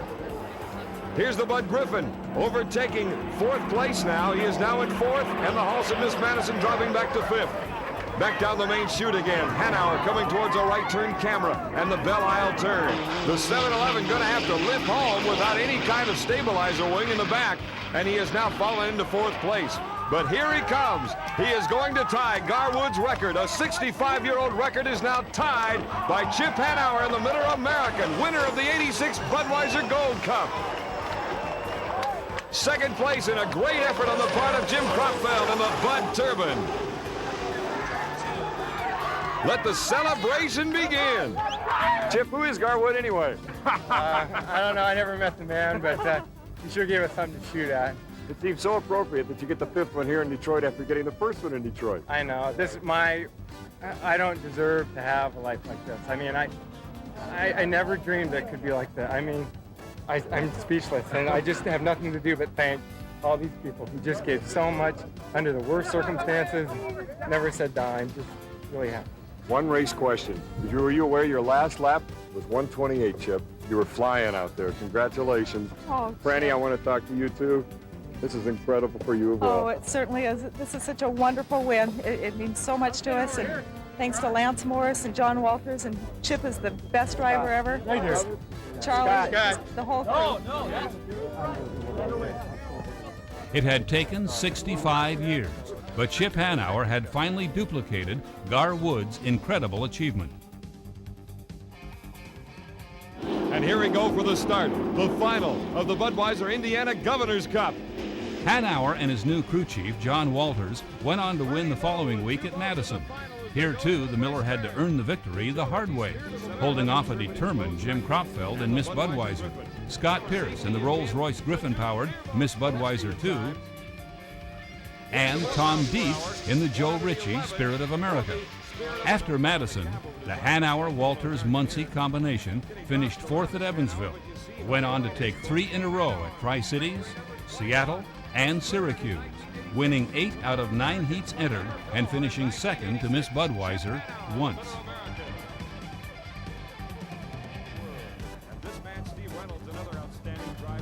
Steve Woomer's competition specialties team, which campaigned under the banner of Miss 7-Eleven, showed a marked improvement in the second half of the season, following the hiring of Jim Lucero as consultant. With Lucero's help, the team took 3rd at Seattle, 2nd at Syracuse, 5th at San Diego, 4th at Las Vegas, and 3rd in high points, with Steve Reynolds at the wheel.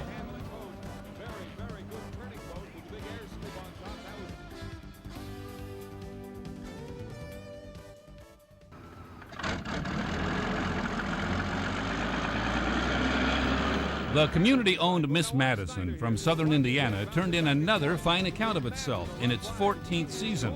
And while most of the other rear cockpit forward engine boats had been retired in deference to the cab-over design, Miss M just kept running and running and running, all the way to 4th place in season points.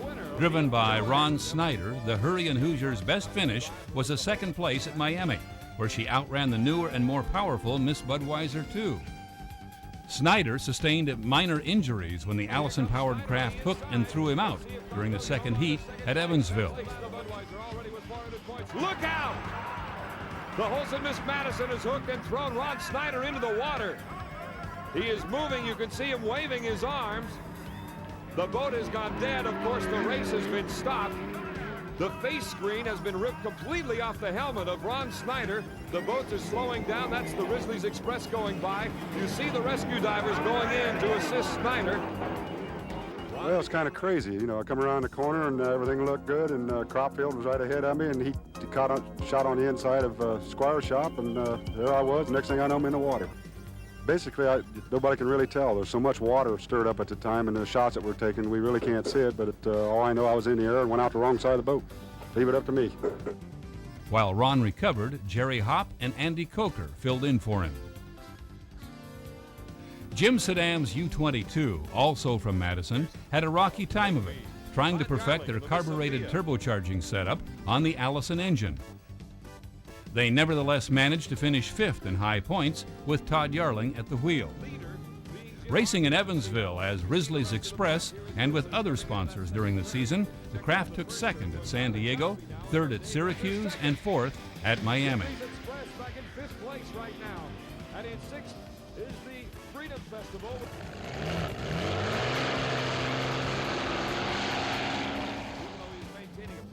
Running as Joe Ritchie Spirit of America in the East and as the Squire Shop in the West, the Big Red U-2 tied down a trio of 2nd place finishes at Evansville, Tri-Cities, and Seattle, and a 4th place at Madison. The final heat of the Evansville race in particular was a standout, with pilot Tom Deeth holding off 3 turbine boats for 4 of the 5 laps and proving that the piston engine in unlimited racing wasn't dead yet. Who would have believed it after 1 lap? A piston-powered boat running away from 3 turbine-powered boats. Budweiser 2nd. The Merlin engine ahead of the 3 turbines. What a surprise and a great start on the part of Tom D. Bill Worcester's Executone of 1985 became Duncan Hines' Mr. Pringles on a small scale in 1986 and showed enough promise to give the Worcester camp hope for a well-sponsored future. You're looking at the Arcadian Motor Carriers Special, a new concept in racing. 8 Mercury engines power this boat. By far the most unusual entry of the year was Jim Hohenstein's Arcadian, a big orange tunnel hull designed by Marcel Belleville. The craft tried the course at San Diego and Las Vegas, but failed to reach qualifying speeds. The 1986 season proved an exercise in frustration for the Al Thorson Jerry Hopp-owned U-7, also for Bill McFadden's U-4. Both teams tried hard, but experienced difficulty with their turbocharged Allison engines. The U-7's best showing was a 7th place finish in a 12-boat field at Las Vegas. The U-4 did likewise at San Diego.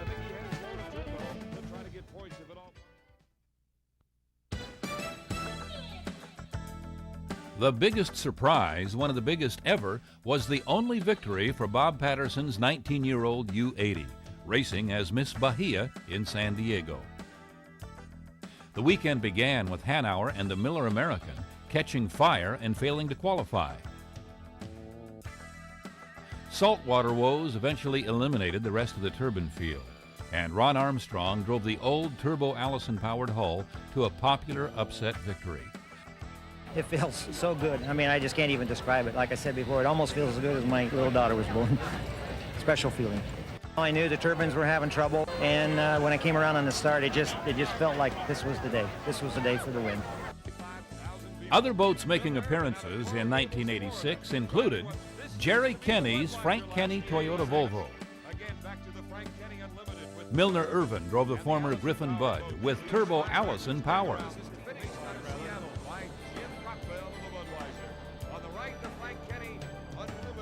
Chuck Hickling's tunnel boat Tempest was back, driven by California's Jack Schaefer Jr. And Mike Hansen's first unlimited ride, Fred Leland's boat, raced in Seattle as the AA Auto Parts. In a postseason test in the Tri-Cities, Steve Reynolds' Miss 711 lost a skid fin, and the sport's new safety canopy was tested.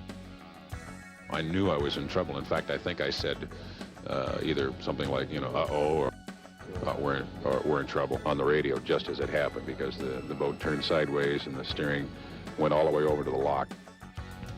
The boat is badly, badly damaged, and yet the canopy is 100% intact.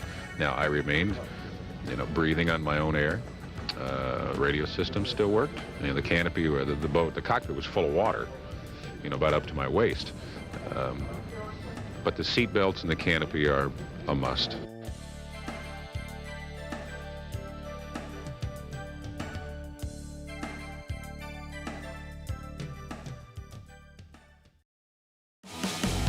The 2025 H1 season launched on May the 17th with the annual preseason test event in Tri-Cities, Washington. It was an impressive debut for the newly formed BWR racing team as Andrew Tate, the U91 Miss Goodman Real Estate, posted the fastest mark of the day with a lap in excess of 163 miles per hour. Teammate Dave Villwalk in the U27 Miss Apollo was the second fastest with a lap over 160. Gunnar O'Farrell gave the Tri-Cities crowd a scare when he took flight in the U21 Miss Lake Ridge Paving on the backstretch. Thankfully, O'Farrell avoided serious injury and the boat sustained only minor damage. The racing action formally kicked off June the 6th through the 8th at the Southern Cup in Guntersville, Alabama. It would be the H1 debut of rookie driver Brandon Kennedy in the U6 Miss Madison, though mechanical problems would delay his attempt to qualify as a driver until the Madison Regatta. Qualifying saw Andrew Tate threaten the Guntersville course record, posting a lap at over 171 miles per hour. He was just 0.2 of a mile per hour shy of the record set just 2 years prior. Racing got off to a rough start when a crash involving Dave Villwalk in the U27 Miss Apollo caused the first heat to end before completing a single lap. The Miss Apollo hit a wake and flew through 2 rooster tails before cartwheeling to a stop. Villwalk was able to escape without serious injury. But high winds and rough water prevented any racing for the rest of the weekend, and the Southern Cup came to an end without a winner. The next stop on the H1 Tour took the fleet to Madison, Indiana for the 4th of July tradition at the Madison Regatta. Brandon Kennedy was able to complete his qualification laps in front of the hometown crowd in the U6 Miss Madison. His weekend came to an end, however, when Miss Madison's steering cable broke during Heat 2B, sending the boat into a flat spin by the Milton-Madison Bridge. Andrew Tate, Corey Peabody, and J. Michael Kelly captured victories in the preliminary heats. In the final heat, Corey Peabody in the U9 Beacon Plumbing was assessed a 1-minute penalty for cutting in front of Andrew Tate in the U91 Miss Goodman Real Estate during the milling period. When the race started, Andrew Tate held the lead going into turn 1 when Corey Peabody hit some rough water and hooked in front of Jamie Nilsen in the U11 Miss FLAV-R-PAC. Peabody was disqualified, and Andrew Tate captured BWR Racing's first win in Bruce Ratchford's first race as team owner. J. Michael Kelly finished second, Jamie Nilsen third. The western swing of the schedule began at the end of July in Tri-Cities, Washington, with the 115th running of the APBA Gold Cup, the oldest active trophy in motorsports. 2 teams joined the fleet in the Tri-Cities, The U-21 Spirit of America with Gunnar O'Farrell making their return after the blowover crash in testing, and the U-12 Graham Trucking with new driver Jeff Bernard. Heat racing was as competitive as ever, with deck-to-deck racing and photo finishes throughout the weekend. Corey Peabody in the U-9 Beacon Plumbing, Jamie Nilsen in the U-11 Miss FLAV-R-PAC, and J. Michael Kelly in the U-8 Beacon Electric won Saturday's preliminary heats. Dave Vilwalk in the U-27 Miss Apollo and Corey Peabody won 2 heats apiece on Sunday. Jeff Bernard and the U-12 Graham Trucking team saw their weekend come to an end during testing Sunday morning when the boat broke a propeller, causing significant damage to the transom. The biggest surprise of the weekend came in the form of top qualifier and national high points leader Andrew Tate, who failed to win a heat and didn't score enough points to secure a spot on the front row of the final heat. The 2025 APBA Gold Cup final heat was a wild one, which saw 3 boats get to the starting line too early: the U-8 Beacon Electric, the U-9 Beacon Plumbing, and the U-21 Spirit of America. When the Rooster Tails settled, it was Dave Vilwalk in the U-27 Miss Apollo capturing his record-tying 11th Gold Cup win and 68th career victory.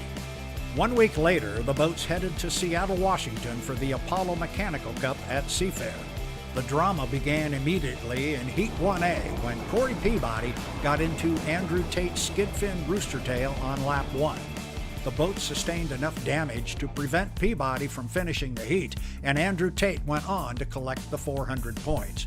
Jeff Bernard and the U-12 Graham Trucking team rebounded from the thrown propeller in the Tri-Cities to grab 2 impressive heat wins on Saturday. J. Michael Kelly filled in for teammate Corey Peabody in the repaired U-9 Beacon Plumbing during Heat 2A and drove to a 3rd place finish. On Sunday, Andrew Tate continued his perfect weekend in Heat 3A, and J. Michael Kelly collected a win in Heat 3B. The final action started early as Jeff Bernard in the U-12 Graham Trucking and Jamie Nilsen in the U-11 Miss FLAV-R-PAC collided while battling for an inside lane. At the start, J. Michael Kelly in the U-8 Beacon Electric and Jamie Nilsen both crossed the line too early and were penalized 1 minute. Andrew Tate capped off the perfect weekend in the U-91 Miss Goodman Real Estate, winning the final heat and reclaiming the national high points lead in the process. Corey Peabody finished 2nd in the U-9 Beacon Plumbing, while Dave Vilwalk in the U-27 Miss Apollo finished 3rd. As the H1 Unlimited Series traveled to the final race of the season in San Diego, California, it was still anyone's championship to win. Andrew Tate held a 424-point lead over 2nd place J. Michael Kelly, with Corey Peabody, Dave Vilwalk, and Jamie Nilsen not far behind. Peabody's championship hopes came to an end in the first heat when the U-9 Beacon Plumbing got into the Miss Apollo's rooster tail and went over, landing upside down. Corey Peabody got himself out of the boat and was okay, but the boat was heavily damaged. J. Michael Kelly in the U-8 Beacon Electric outdueled Andrew Tate in the U-91 Miss Goodman Real Estate during Heat 2, but Tate rebounded with a victory of his own in Heat 3.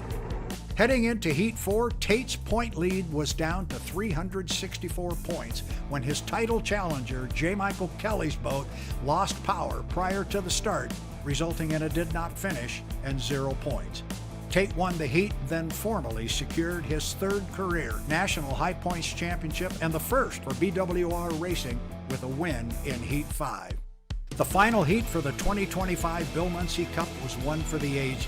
Kelly, Vilwalk, and Tate were 3 wide on the backstretch heading into turn 2 when Vilwalk slid into the rooster tail of Tate, ending his chances of winning. A 5-lap battle ensued between Andrew Tate and J. Michael Kelly, with neither one gaining an advantage until the final turn of the final lap. As the leaders raced down the backstretch for the final time, they approached the wake of the ailing U-27 Miss Apollo. Tate's U-91 Miss Goodman Real Estate hit the rough water, and J. Michael Kelly's U-8 Beacon Electric flew by him to win a thriller of a final heat. J. Michael Kelly's 157.818 mile per hour average was the fastest 5-lap heat average speed in H1 Unlimited history.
We are right now inside 15 seconds to 1 to the 5 for the oldest active trophy in motorsports.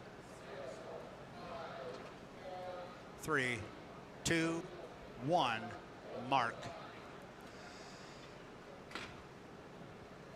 So let's take a look at our field for Gold Cup 2026. Here we go. It's going to be Jimmy Shane, and he will be sitting in lane number 1.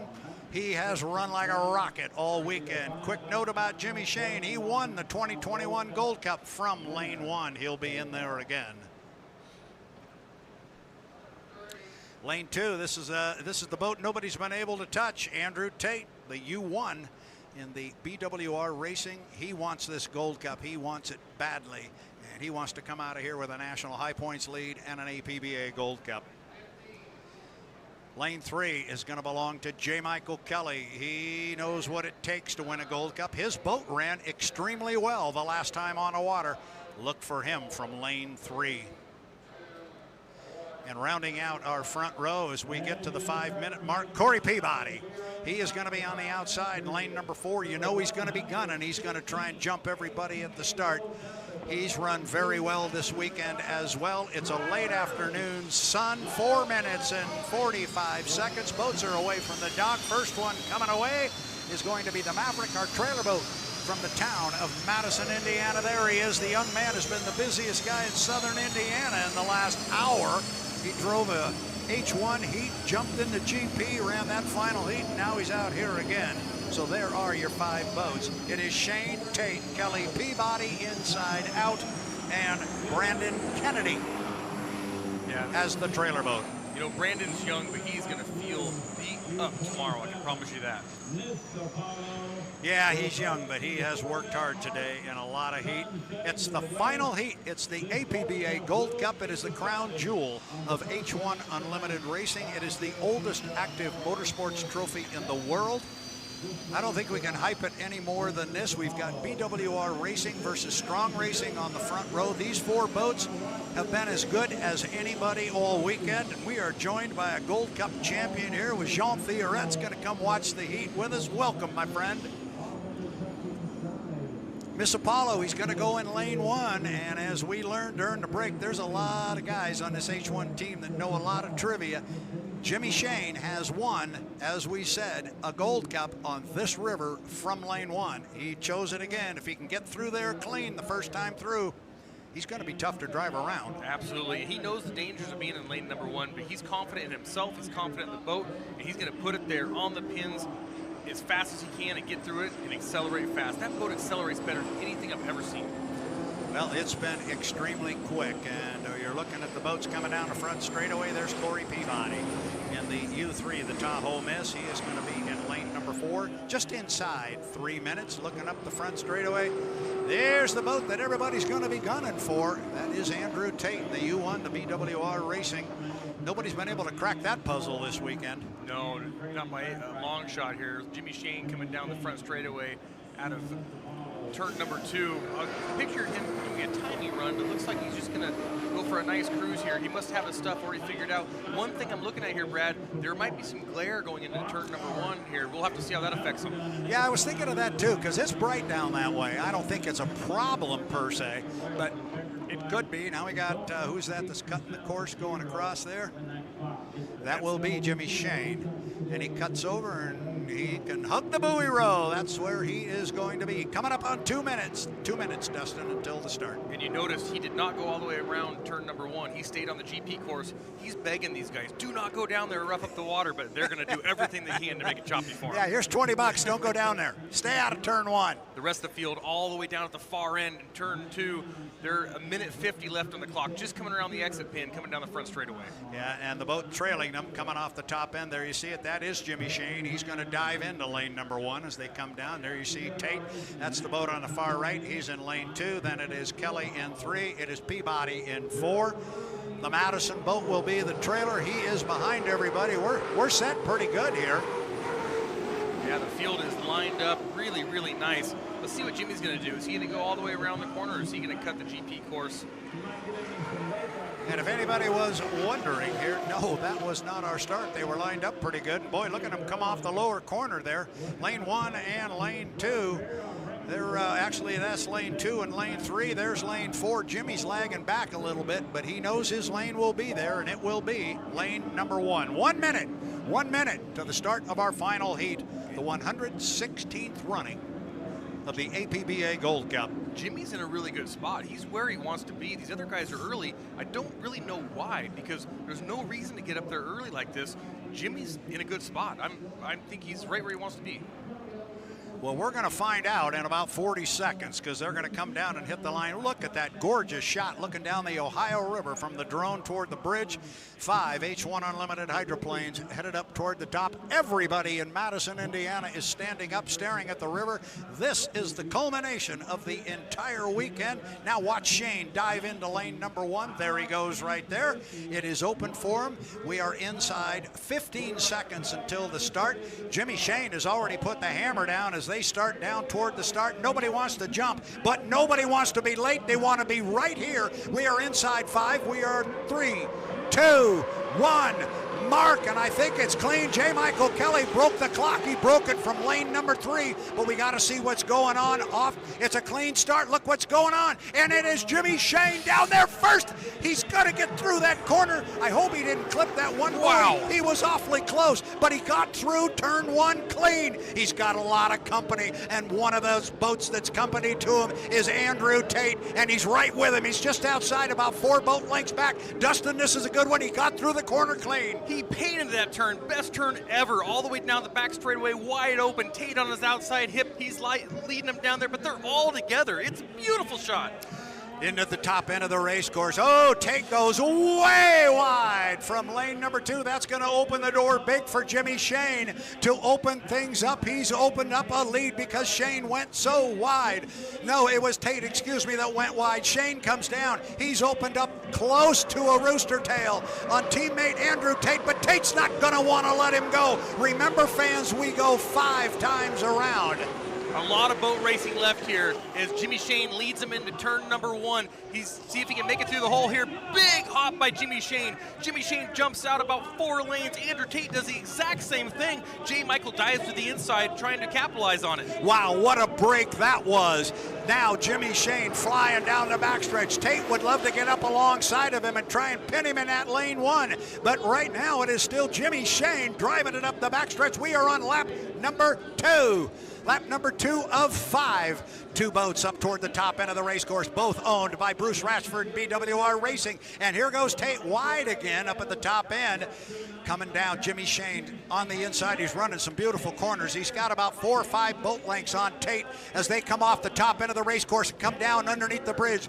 Jimmy Shane, Andrew Tate, they are hooked up. They're going to come down and put 2 in the books with 3 more to go. Shane on the inside, Tate on the outside. Less than 2 boat lengths difference now as they head into this rough turn number 1. Let's see how tight Jimmy can hold it on the buoys here and keep Andrew outside of him. Wow, they are close. Water everywhere, but Jimmy makes it through okay, and Tate is right on his hip. Boy, he is right there standing in that right side rear view mirror.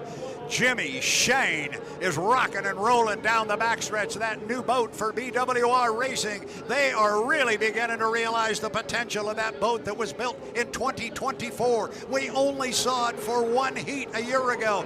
Jimmy picked it and said it's the boat he wanted to run this year for Bruce Ratchford and BWR Racing, and we're starting to understand exactly why. Off the top end of the race course, I thought there was a little bit of a spin there with Andrew Tate. There was not. He stayed clean. Here they come. Look like they did last time. Still, Shane out front on the inside lane. Tate, I think he's given a little bit of ground, Dustin. Yeah, Tate's having a hard time on that far turn number 2. If he can clean that up, he might be able to catch Jimmy Shane. Boy, the right sponson on Jimmy Shane's boat was picked way up in the air. He got it loose, but he got it down before he got into the corner and had to turn it. He's got to set it down before he gets in there. He was able to do that, but he had it out of his hands right there for a moment.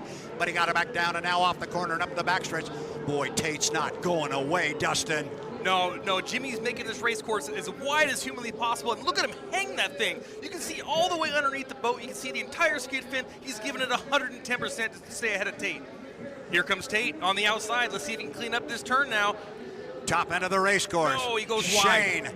Shane takes a big hop up there, but he sets it right back down. The boat is seemingly very, very forgiving. Shane's got to really run. He's going to come down. He's going to pick up a white flag. There's only one more to go.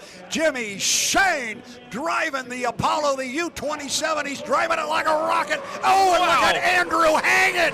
Andrew hanging the U-1. Really flying it down the front straightaway. He's giving it everything that he's got, Dustin. Absolutely out of the water the entire time. Going to come up on lap traffic, some rough water. Jimmy Shane still painting those buoys. Andrew Tate a much better turn. This is the last lap. This is where he's got to do it. He's doing a great job. Up the backstretch for the final time.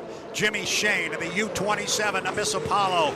Bruce Rashford, your Apollo hydroplane is running like a rocket. So is your BWR Racing U1. They're going to come up on the Miss Madison up toward the top end of the race course, but it is a full rooster tail lead right now for the U-27, the Miss Apollo, and Jimmy Shane.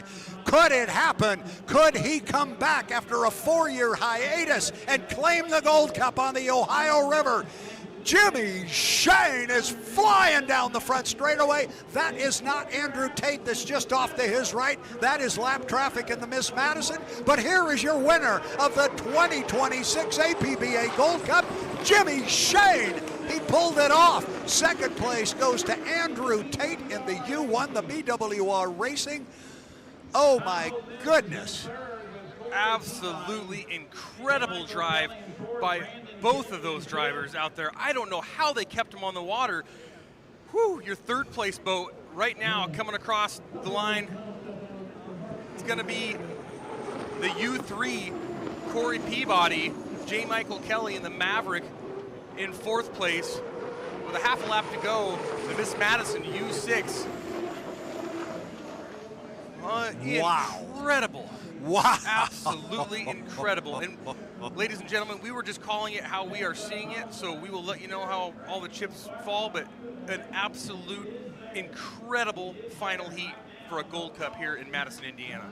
Yeah, and you and I have had these types of conversations before. I honestly hope nothing changes, especially up front with the two of them, because it was just such good racing. You'd hate to see something come into play like a penalty. Let's hope everything's clean up there because how about this young man right here? Man. Yeah, Brandon Kennedy, give it up for him. He will come home. He'll have a 5th place finish in the APBA Gold Cup for 2026. Well done. Wow. I think Brad and I are both completely out of breath. We know all these drivers are. The black flag comes out on the race course, and I cannot believe the final we just watched.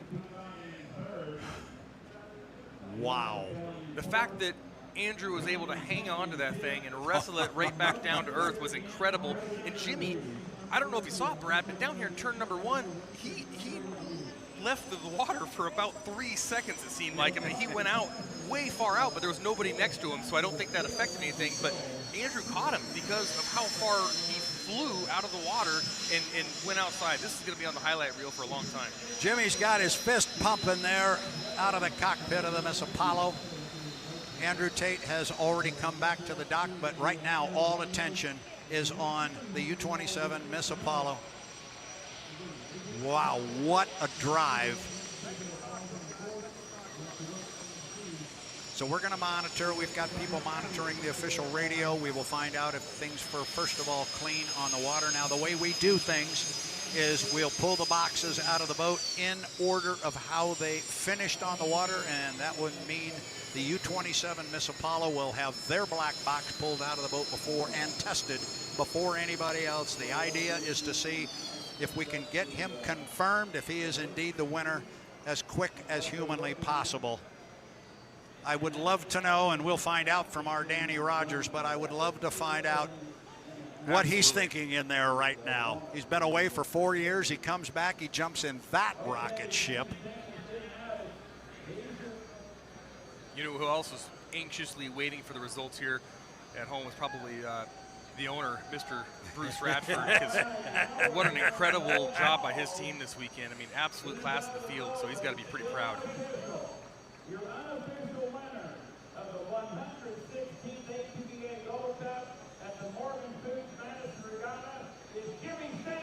Jimmy Shane, if he got it, it is his 26th career win.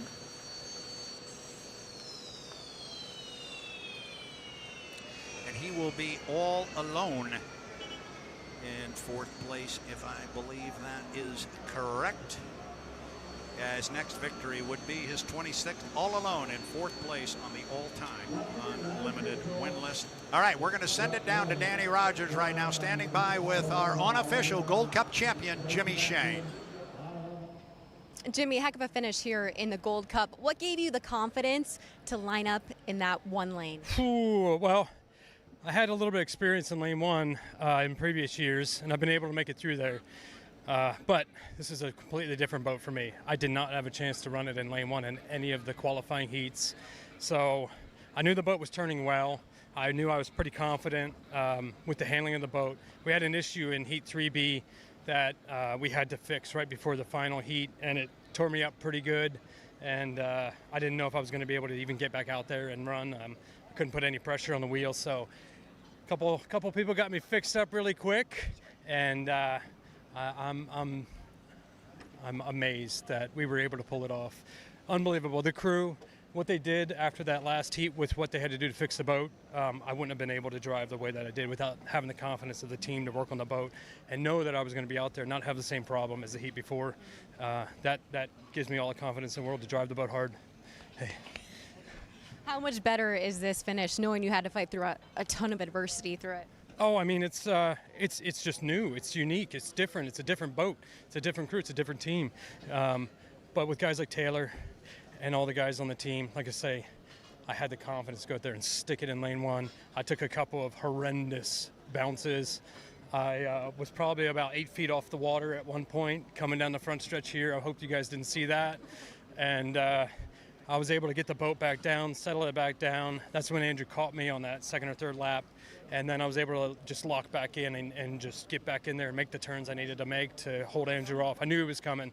I knew how fast that boat was. Obviously, I'd won a couple of Gold Cups with that boat, and I knew what I was up against. But just having that confidence to go in there and get through lane one on the first lap and be able to drive my race course is really what won us a Gold Cup. This guy's won a couple of Gold Cups now too. How did Jimmy do in this new boat in this final race? I think he just proved it right there. I mean, I can't say more about this guy. I mean, it's been such a privilege to work with him as little as we have so far, but he came in here after taking a 4-year break and just showed immediately how good he is, and wow. I mean that was a great final win. I mean, to win it with Jimmy, it's been a competitor for a lot of years, and now I see what I've been up against, and man, and hats off to Mike Hansen and everything that he's done. I mean, he's leading this thing, and all the guys at Apollo and BWR. I mean, it's everybody, and we're working day to day in the shop and getting this boat done. So couldn't do it without him. How grateful are you that today even went off? Very, very. It was looking a little weird there for a minute. We took a couple of boat rides out there to go check on the conditions, and after it finally cleaned up, we said, okay, we better get going because we're running out of daylight. So I'm so glad we did. I mean, this is such a special event. The fans here are amazing. You know, and what a great way to show BWR and Apollo and H1 put on a great event. Yeah. All right, we appreciate you guys. Congrats. Thank you. Thank you.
Hello, race fans. Welcome back once again to the start-finish line tower overlooking Lake Washington, the Ted Jones Racecourse, seen this weekend of the 2026 Apollo Mechanical Cup at Seafair. We just endured a bit of a delay here while we got trumped for the Blue Angels. Our H1 Unlimited hydroplanes were all in the water for the final heat. We were ready to go. The radio men were here. I think we were close to being on the clock. And then suddenly we had to cancel everything and push it back for the Blue Angels. Their air show time slot is a hard stop. They decided that they didn't have enough time to run H1's final heat, so we had to yield to the Blue Angels. And that is in the rearview mirror at this point. Our boats are going into the water, but Dustin Eccles, one of the things that has changed over the time is this water condition. And now we've got a fairly stiff breeze, but it's coming out of the north. It's coming a different direction. They're going to encounter this when they head down the back chute. Yeah, we definitely do not have the primo conditions that we had just a short time ago. I mean, the wind has definitely picked up now. There's a lot of chop on the lake in front of us, and it's going to be a whole different race course for them. So I want to talk to you a little bit about, I know everybody here on the tower we were all really down. Everybody was keyed up. Everybody was ready to go. And I'm not even talking about those guys down in the pit area and in the boats, but everybody here on the tower, the adrenaline was pumped up. We were ready to go. It was final heat time in Seattle, and at literally the 11th hour, we had to stop it, and everybody had to take a big reset. But I'm more concerned about the drivers. They, too, were keyed up. Andrew Tate's had his game face on all weekend. We saw him put the helmet on, get into his sled, and be ready to go. Now they, too, had to go through the reset. What's that like for the driver? You know, it's definitely a punch in the gut. It makes you take a step back. And, I mean, when you are ready and you're in that mindset for a final heat, I mean, you're in the zone. And then if it's a weather, situation that comes up, the weather's coming, the wind's coming, it's coming. But this caught all of us off guard. It was, as soon as we got word, we all looked at each other and, we're thinking, is this true? Is this true? And I'm sure these drivers are the same way. So it's definitely tough to go for that mindset of being so focused to all of a sudden now you're supposed to be calm and supposed to be patient. I mean, that they don't go hand in hand. So it's definitely going to be something to play into it. And with the added weather conditions like we just spoke about, I mean, there's a lot going on right now. Yeah, and let me tell you what's going on here as well. You can look down there on the monitor, and you can see all 7 of our H1 Unlimited hydroplanes that are slated to run in our final heat are in the water. You can count 7 noses there from Jeff Bernard all the way in the far background there toward the grandstand, and to right underneath the lower right corner of the screen, you got the 2 strong boats sitting there. There are 7 boats laying there. We are trying to get all our patrol boats out on the race course, and they are working to get into place very quickly. And the way this is going to work, when the patrol boats are in place, they deem that the wakes from those patrol boats have dissipated, and the drivers are in the boats and ready. We are going to go. I talked to Jonathan Abbott about that. No clock. We are just going to go. He will say 1 to the 5. He'll start the clock, and we will go racing for the Apollo Mechanical Cup at Seafair. We are still on the clock in some sense. We have the water until only 5 p.m. tonight. We've got to get this thing in. We're approaching 4:30. We've got time to do it, but let's get it underway. Yeah, the first time the radio personnel came over, they were smiles, they were giddy, they were upbeat and happy, and this time it was a different feel for everybody coming over. I talked with a few of them very quick, and they were pretty short, they were focused, they were a little grumpy, and I think the key word that I picked up from it was frustration. And so we'll see how that translates onto the race course, because the radio guys are supposed to be keeping the drivers calm, and they have to work together here and make this a good outcome. Well, we're going to find out here quickly.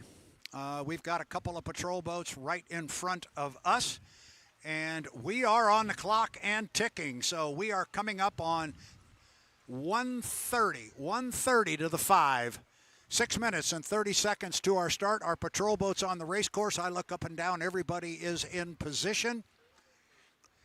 And let's take a look at our drivers that are going to run in the 2026 Apollo Mechanical Cup at Seafair.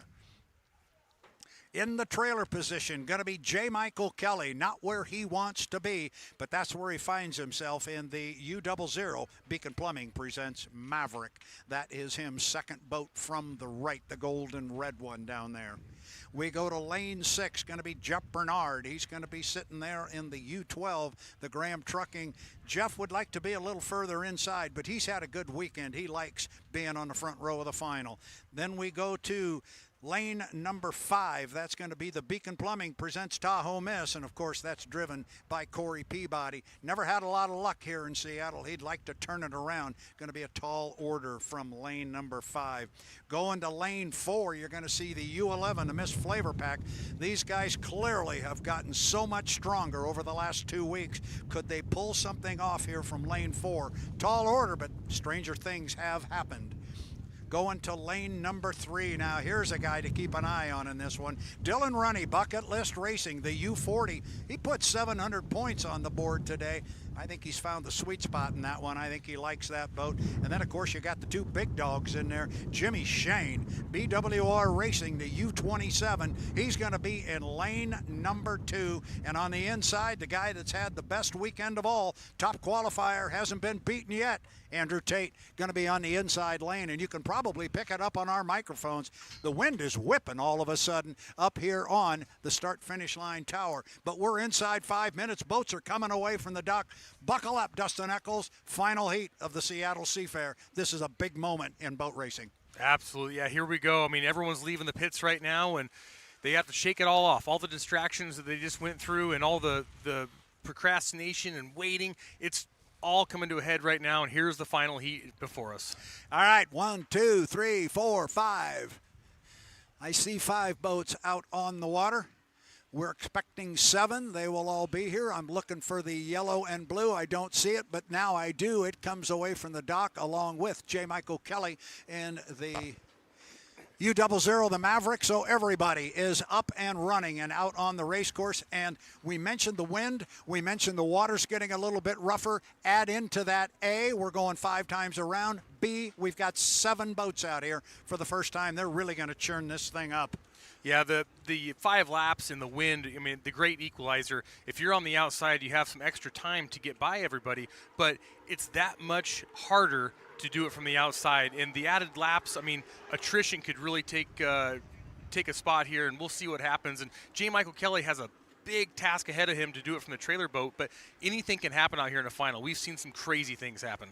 And remember, all of our boats have to come across start-finish line at least once before the start. 2 of them have, make that 3 of them have, make that 4 and almost 5. So our boats are quickly doing the score-up trick here and coming across start-finish. Jimmy Shane comes across right now at the 3:05 mark, just coming off the top end of the race course right now and coming down to score up. At the start-finish line is the U11, the Miss FLAV-R-PAC. As you look at 2 boats coming off the bottom end of the race course, 2 halfway up the backstretch, 1 at the top end, 1 at the bottom end. We got boats everywhere on this race course. I think they're keeping their distance from each other. They don't want to let another racer dictate what line they're going to take, and they're going to stay totally clean. They're not going to get sucked up into a position where they get stuck. You're looking at Andrew Tate there just inside Corey Peabody in the Beacon Plumbing presents the Tahoe Miss.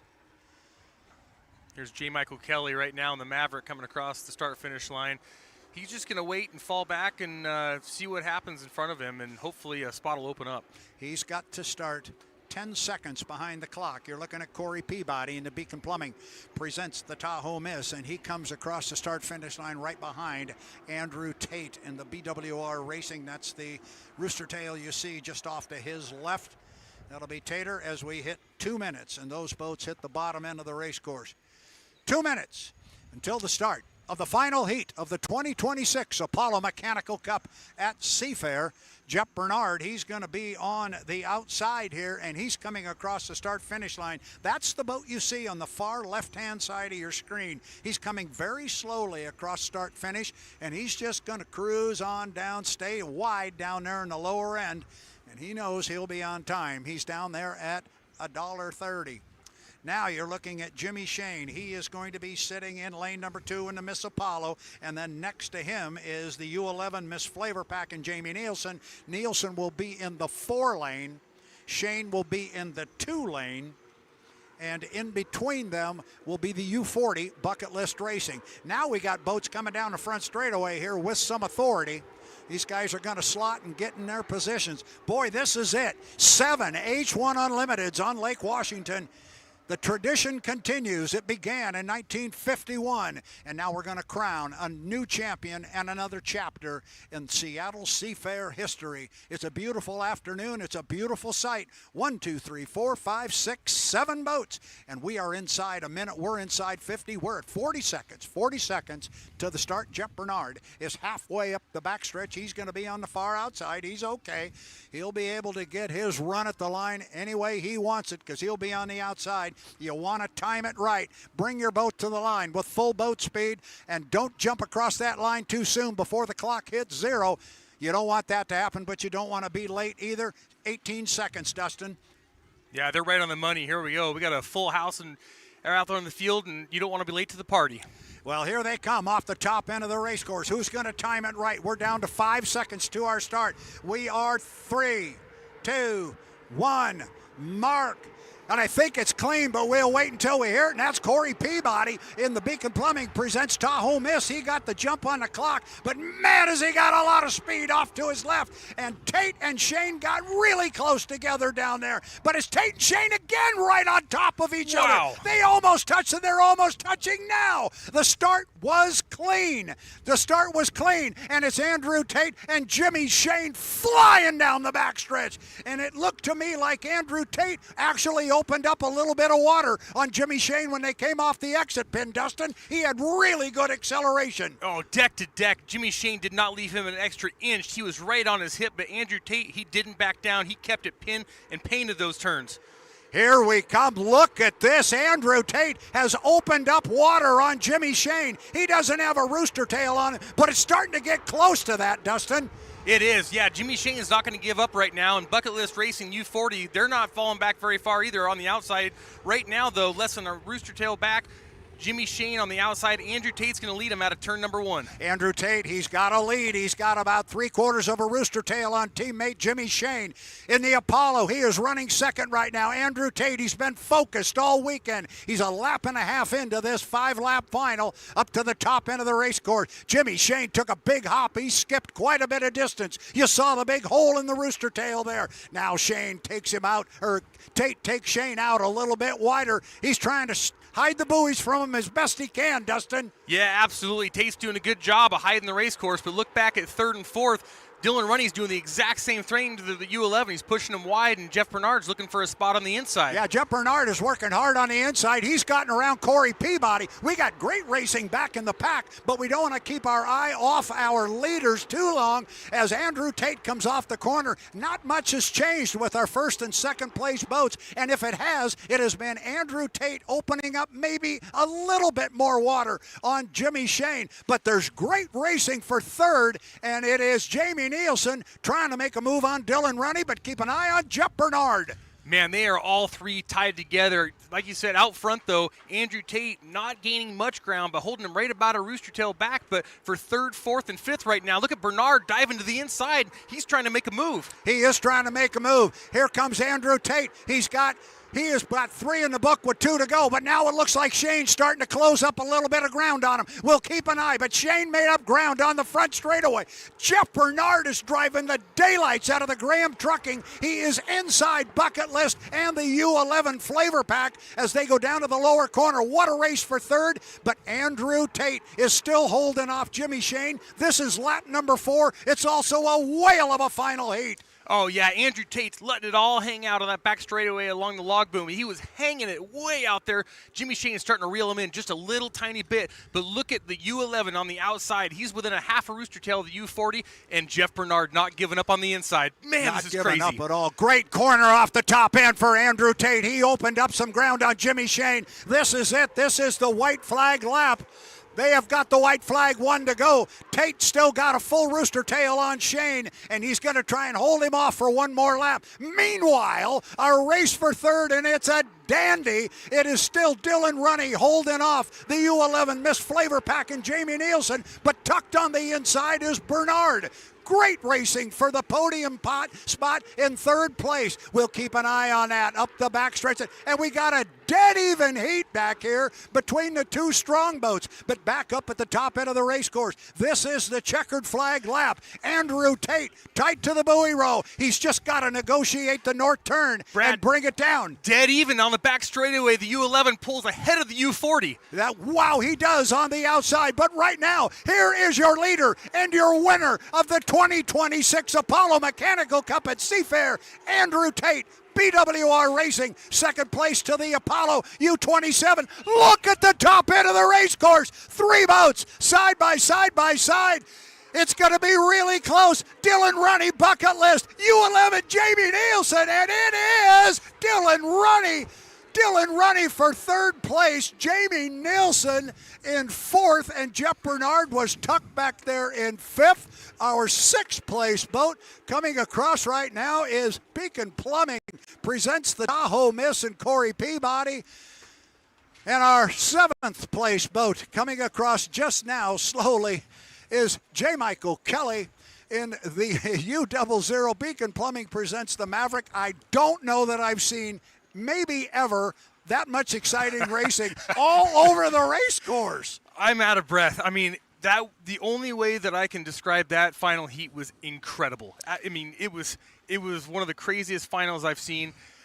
Andrew Tate did not give up much to Jimmy Shane the entire time, and Jimmy Shane never backed down. It was unbelievable. And those three boats for third, fourth, and fifth, they worked their tails off the entire time. And I mean, it was back and forth.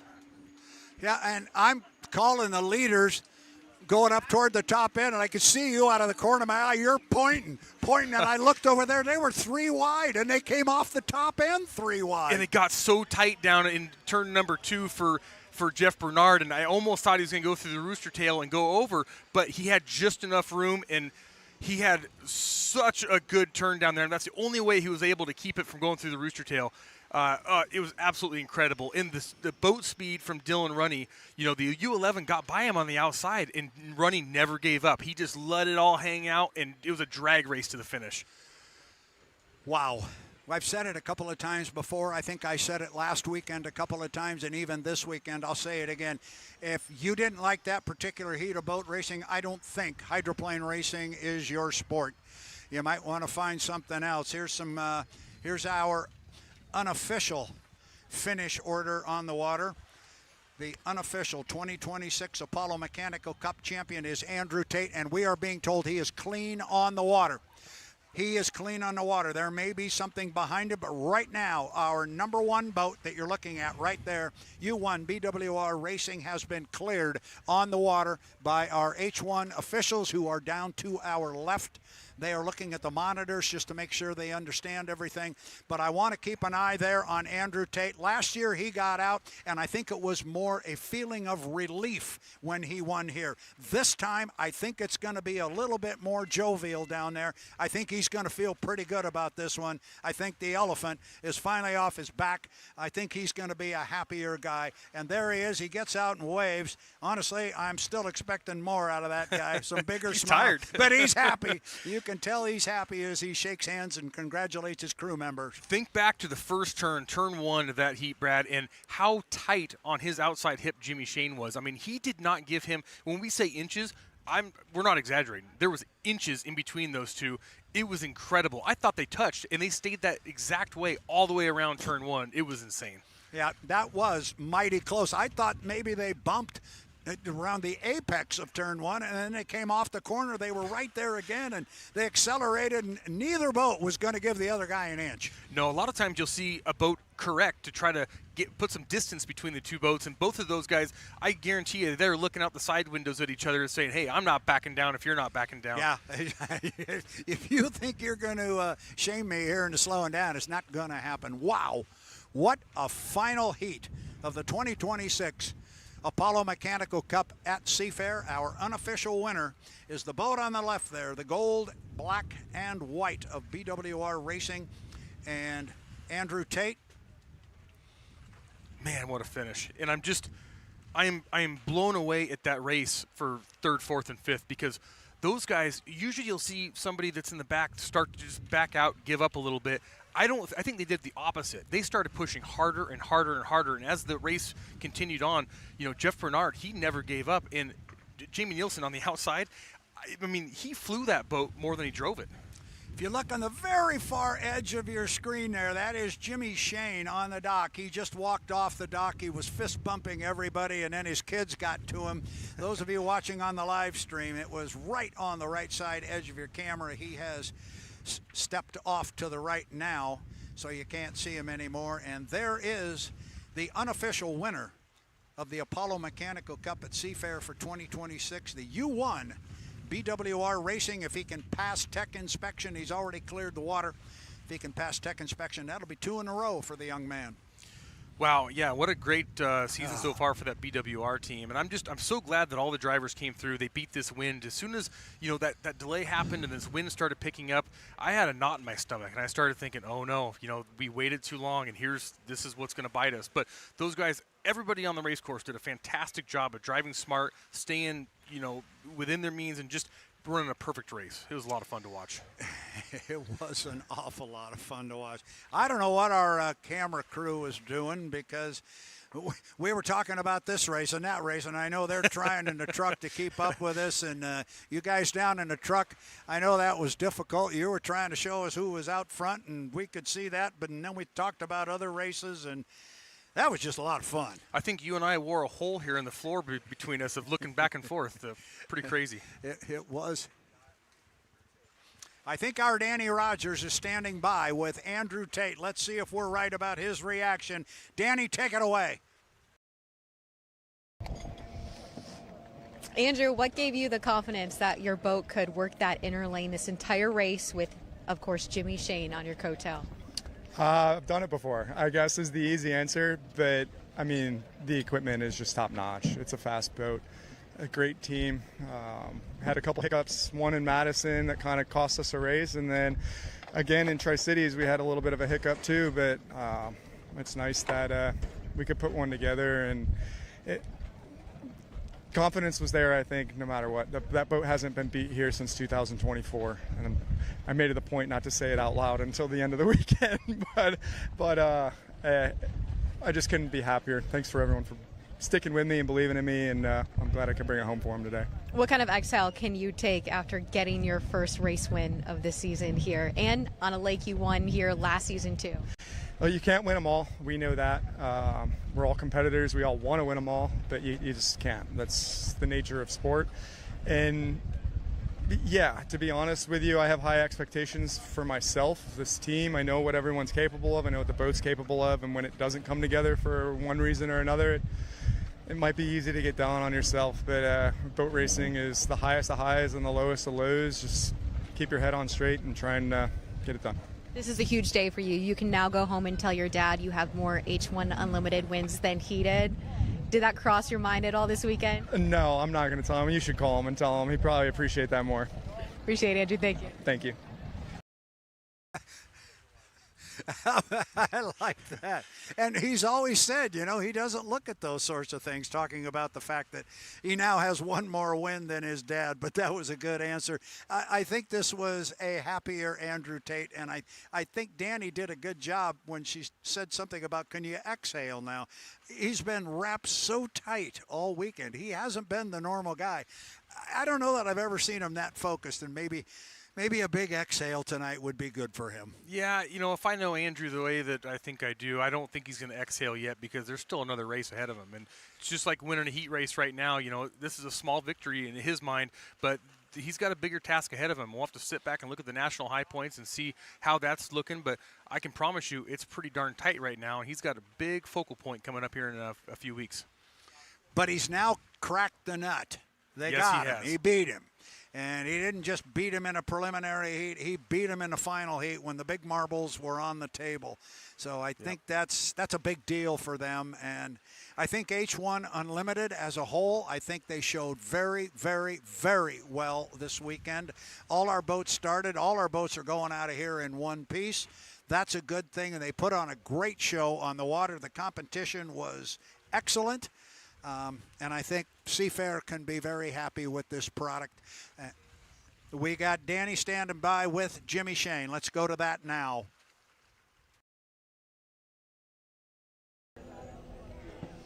Jimmy, at times out there, it looked like you and Andrew could not have been racing closer. Was that part of the strategy here? No, that definitely wasn't the strategy. I knew that we were going to have a tight race.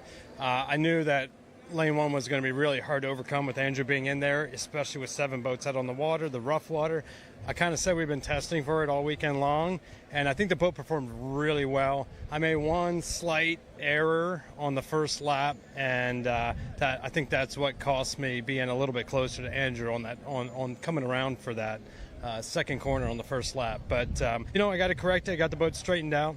I'm really happy that both boats are back in 99% one piece after that rough final heat, and I'm so proud of Andrew and the entire Apollo and BWR team. Finishing 1 and 2, I think every race this year is it's a statement. It's a statement to our preparation. It's a statement to our sponsor. It's a statement to the rest of the teams that we have been prepared this season, and I'm just honored to get to pilot the Apollo boat. You give a shout out to these 2 young men every broadcast. Who do we have here with us? This is my son, Hudson Shane. He's 10, and this is my older son, Colton Shane. He's 13. How did Dad do today? He did insanely well. Any thoughts on the race he just ran? Well, I think he did really good, keeping up with Andrew. Is he a hard guy to keep up with? Yeah, definitely. But this guy's harder to keep up with. He has won a couple more. How fast is he? How fast? About 160 maybe? He gave you a speed. That's awesome. Yeah, very fast. Do you like watching him, coming to these races and watching him? Yes, it's actually my first race coming to here. Wow. That he can remember. It's been a minute since Dad's raced, hasn't it? All right, we appreciate you guys. Thank you, Jimmy. Jimmy. Thank you very much. Thanks for everything. Colton and Hudson. How fast was Dad? He's insanely fast. It's so cool. I can't believe how old they got from last time that I saw him, but it's great to see him here in the pits, and they're so proud of their dad, and they should be because he is doing a stellar job. They are clearly his number 1 and number 2 fans. It doesn't get any better than that. I don't want to get too deep into anything here because I know our Danny Rogers is going to be clicking off interviews down there. Here comes something that is coming up on the screen. The Apollo Mechanical Cup champion apparently is official. Yes, it is. Andrew Tate has cleared tech inspection. Quickly done by the tech truck down there. He's clean on the water. Andrew Tate, your 2026 Apollo Mechanical Cup champion. There, now take an exhale, young man. Yeah, we'll inhale again and go to San Diego, but let it go for one night and relax a bit. That was good stuff. Yeah, he did a great job. He has so much to be proud of, and the team, like Jimmy Shane just said, that team as a whole should be so proud because their preparation is really showing. They're doing a tremendous job.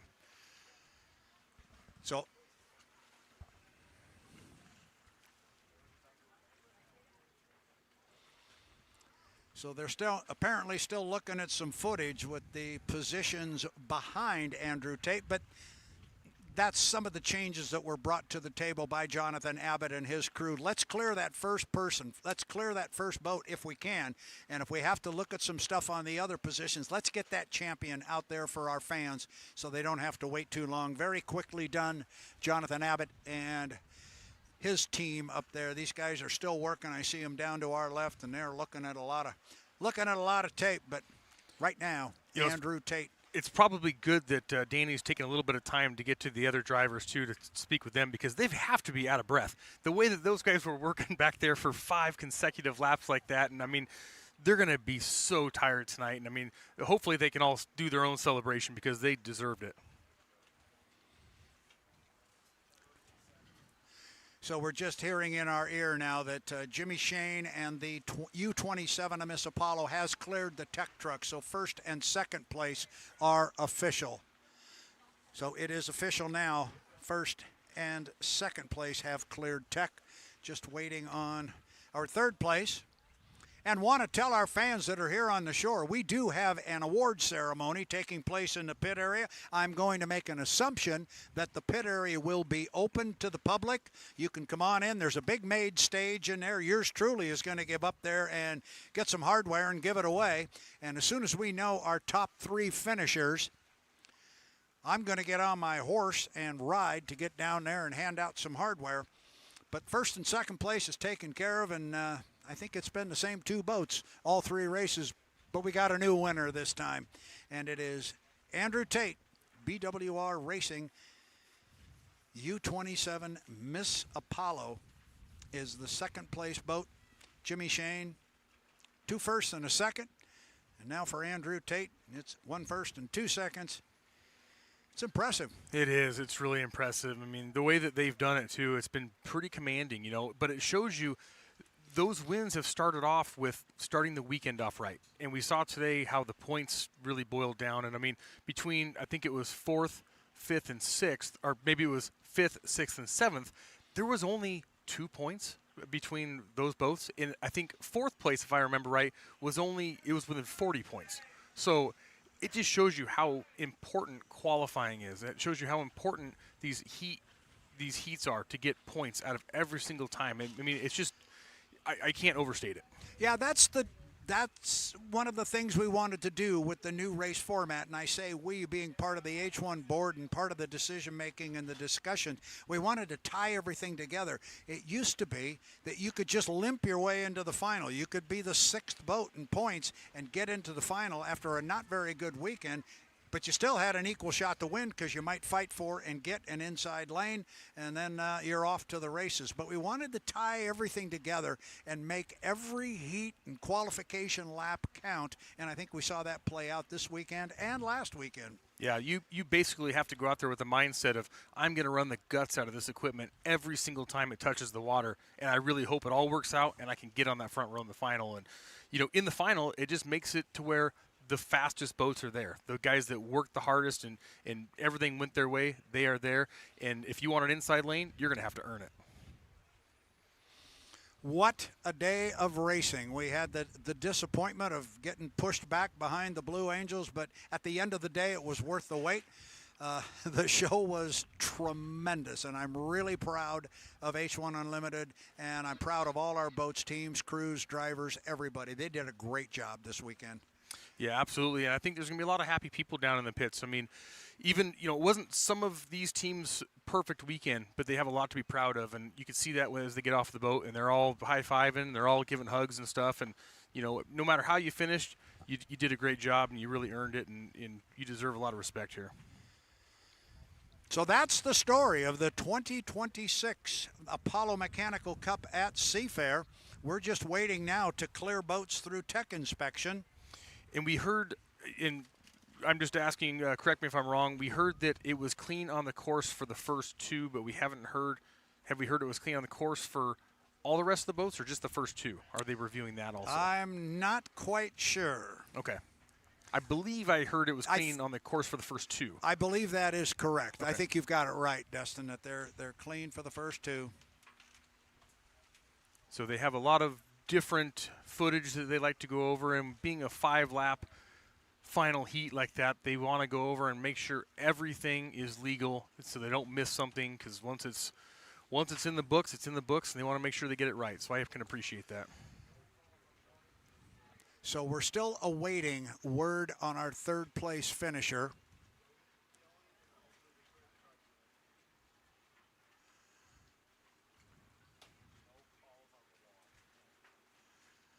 So we are being told now, we had initially been told that our 1st and 2nd place boats, the BWR Racing Andrew Tate and the Miss Apollo Jimmy Shane, were clean on the water. We are now told all boats are clean on the water. So now it is simply up to the tech truck, and we will await that information.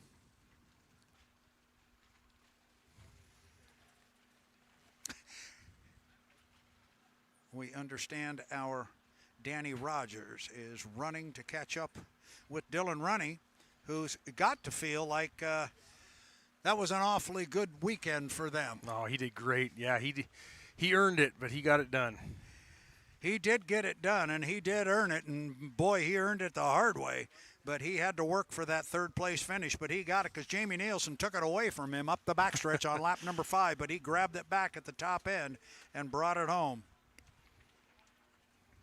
Yeah, I could not believe the drag race to the finish, and I wasn't sure that Jeff Bernard wasn't going to be able to chase them both down because he had that thing rolling. I mean, when I looked across the front straightaway, I could see underneath all three boats at the same time. So they were doing everything they could to get to that start-finish line first. And a point I want to make about all that, let's go all the way back to the start. Jeff Bernard started in lane 6. He finished inside both those boats. At some point in the game, he said, I'm not going to be able to do this unless I can get inside those dogs, and he got it done. You're right, he did. And I think we've got Dylan Runne, our third-place finisher. Let's go down to the pit area, and Danny Rogers.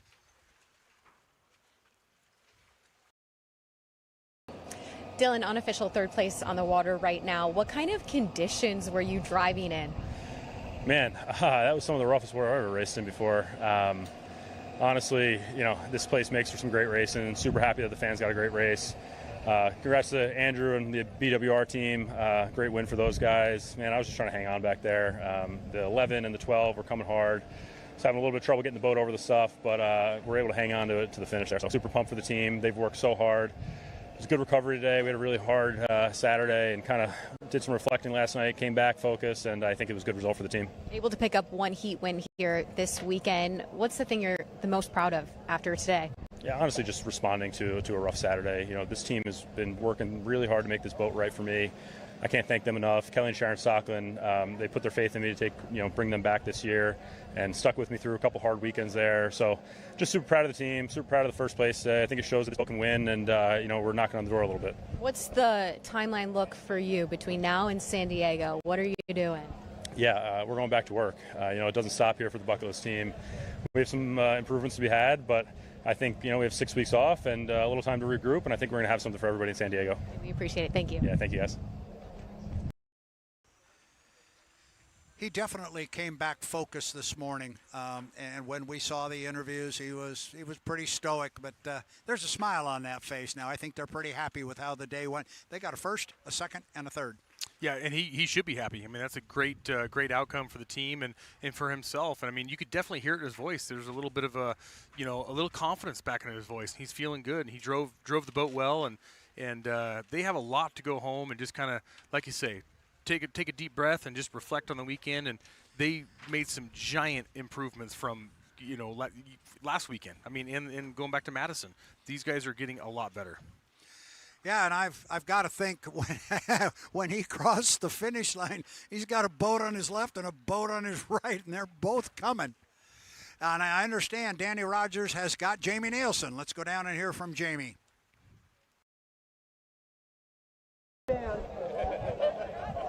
Jamie, the wind really picked up there by the time you guys were able to get out there on the course. How would you best describe it? Rough, extremely rough. So, especially back in the pack a little ways there. But man, I hope the fans enjoyed that because it was one heck of a race. I spent 5 laps giving the Miss FLAV-R-PAC everything I had and trying to track down Dylan there and put this thing on the podium. And man, from the sounds of it, I think we came up just a few feet short, which it's a bit disappointing. But I think the FLAV-R-PAC team's got a lot to hold their head high with this weekend. They gave me a heck of a boat. We fought hard, and we were in it right till the very end. What do you want to see come San Diego? What do you want this boat to work on?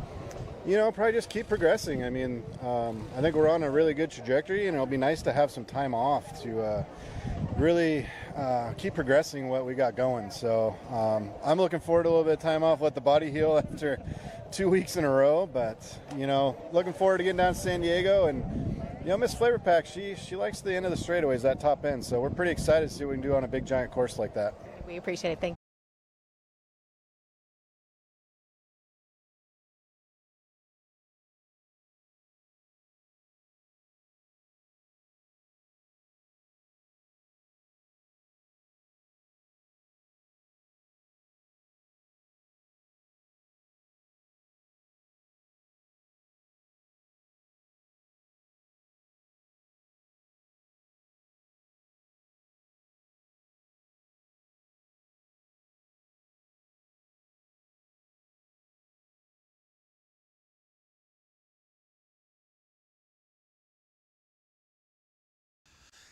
Back on the start-finish line, Brad Luce along with Dustin Eccles, and that, yes, was probably the longest 30-second break that anybody's ever had to endure. For that, we apologize. We had a problem here with the stream. It dropped down. We've got it back up and running, so we apologize for that. In the meantime, we were able to clear our third-place boat, and that was the U-40 Bucket List Racing and Dylan Runne. He finished in third place on the water, clean on the water, and he's cleared the truck. So our top three finishers, our podium, Andrew Tate, Jimmy Shane, and now Dylan Runne, have all cleared the tech truck. The others are still in process, but there's the top three. There's the podium. We are going to step away and close the program here for the 2026 H1 Unlimited Apollo Mechanical Cup at Seafair, and we are going to post our results on our YouTube station. We will post them on our Facebook page, our web pages, social media. We will get it out there to you when we get it. I'm going to head down if fans are here and want to see the trophy presentations. I'm coming down to the pit area now to do that. We take this opportunity to say it on our broadcast because we got fans here on the shore that are listening to us, but we can't close out this broadcast before getting some comments from you, Dustin Eccles.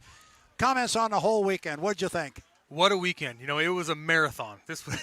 But I can't say enough about all the volunteers that put this event on, and it really showed. It turned out fantastic, and just I'm so grateful to be a part of it. Well, and we're so grateful to have you as a part of this broadcast team and a part of the whole show. It was a great Seafair celebration. It's a beautiful afternoon here now in Seattle. Took us a while to get here after Friday. We had a rough yesterday and today. I, too, as I said before, very, very proud of H1 Unlimited, our Grand Prix America hydroplanes. Seafair, thank you. Our sponsors, we read your spots. You are the best. Without you, this doesn't happen. And as I always say, the fans along the shoreline are the very best here in Seattle. They know their boat racing. We gave them a good show today. It was fun. Absolutely. Yep, it was fantastic. And working alongside you in something I am enjoying. We're going to keep this party going. We're going to San Diego, right? That's it. That's the next stop. There we go. So for Danny Rogers down in the pit area, Dustin Eccles on my right, I am Brad Luce. I am saying so long from Seattle. We're going to keep recording. You'll see more on our YouTube channel, and we'll post all the final results when we have them. But for now, it's so long from Lake Washington in Seattle, and we will see you in San Diego. Hi, I'm Andrew Tate, and you're watching H1 Unlimited on YouTube.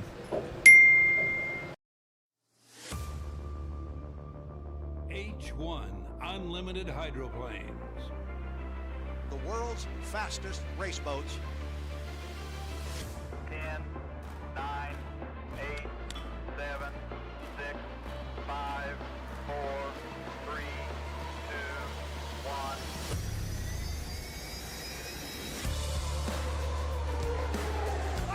Really flying the boat.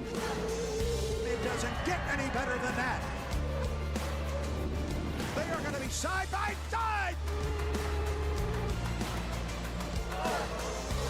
This is for the checkered flag.